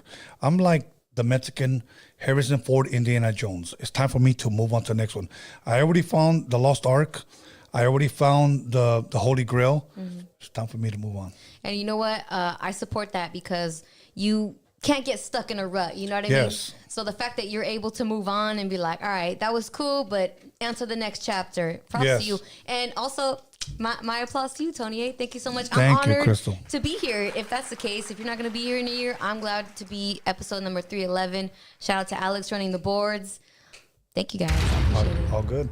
All good. Go ahead, Alex. Did you have some... Yeah, we have some super chats. Go for it. Okay, Pelon 915. He said, we only taking a couple of phone calls. Tony A. Like a quote. He's quoting you. Okay, cool. Okay, Low Lifestyle. He said, saludos from Utah, Salt Lake City. Thank you. Anthony Brito dropped $5. He said, Subtone. Thanks for getting Crystal on. Much love to Roadium and Blackout. And then the Blackout podcast dropped $19.99. Shout out to him. Oh, what? Thank you. Shout out. And then he checked in earlier from the Drake concert. Yeah, that's right. Odium's at the Drake concert right now. Yeah, otherwise, I got that pinned on the top right there. Wow, thank you so much. So, Mr. Escape dropped, or Mr. ESC, I don't know. He's gonna call in one day and make that clear. So, he dropped $4.99. He said, "Here's to Norbert and Crystal. First crunchy taco and drinks on me." Okay, Teamster 77 dropped $5. He said, question for Crystal. Did Jeff Garcia go too far on you when he did the Blackout?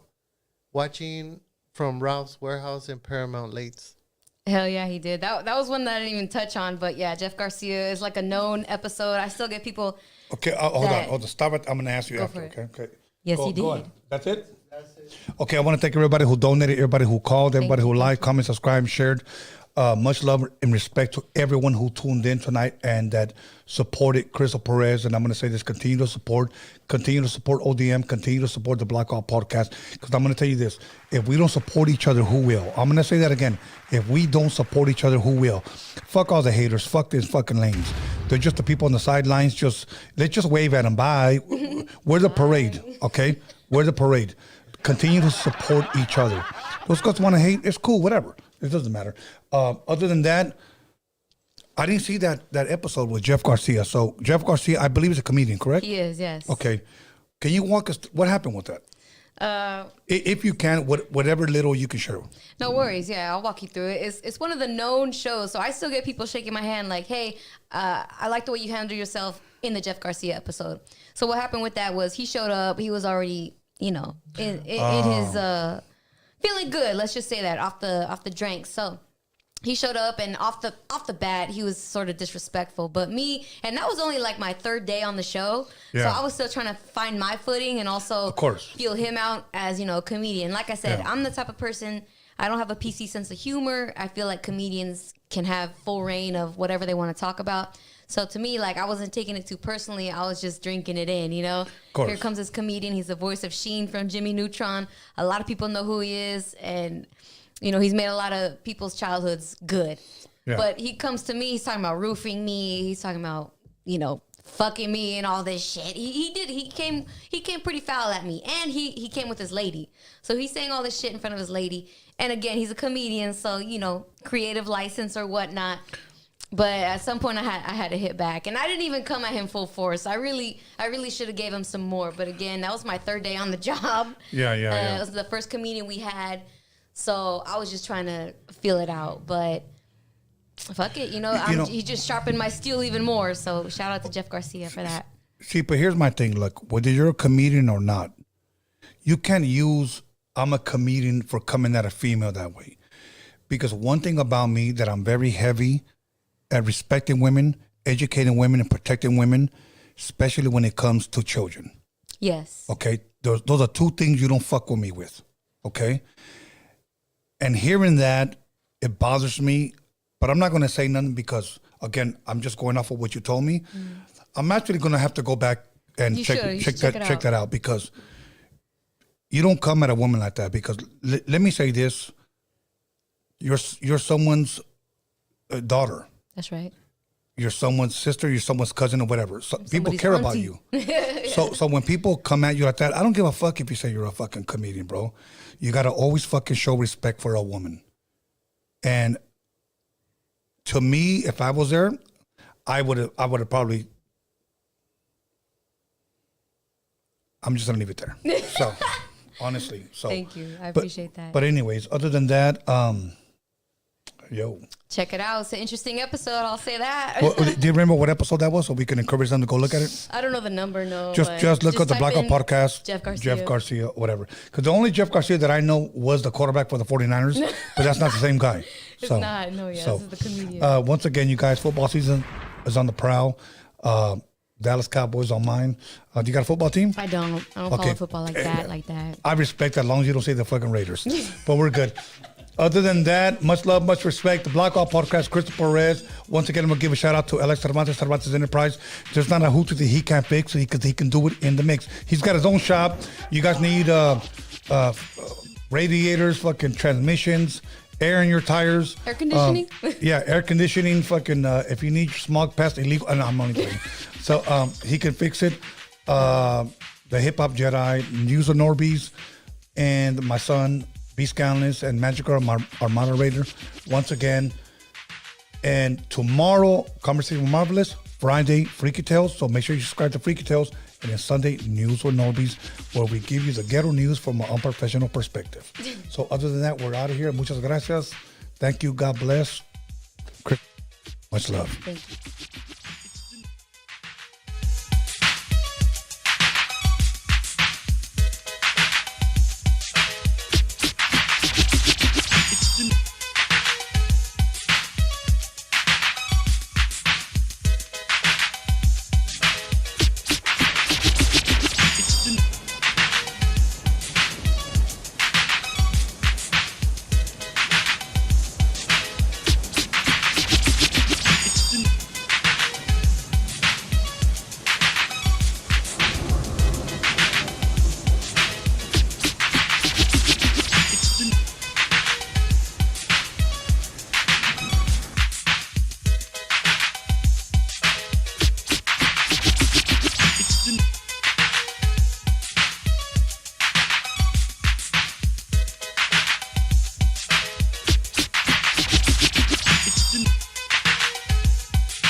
You got it.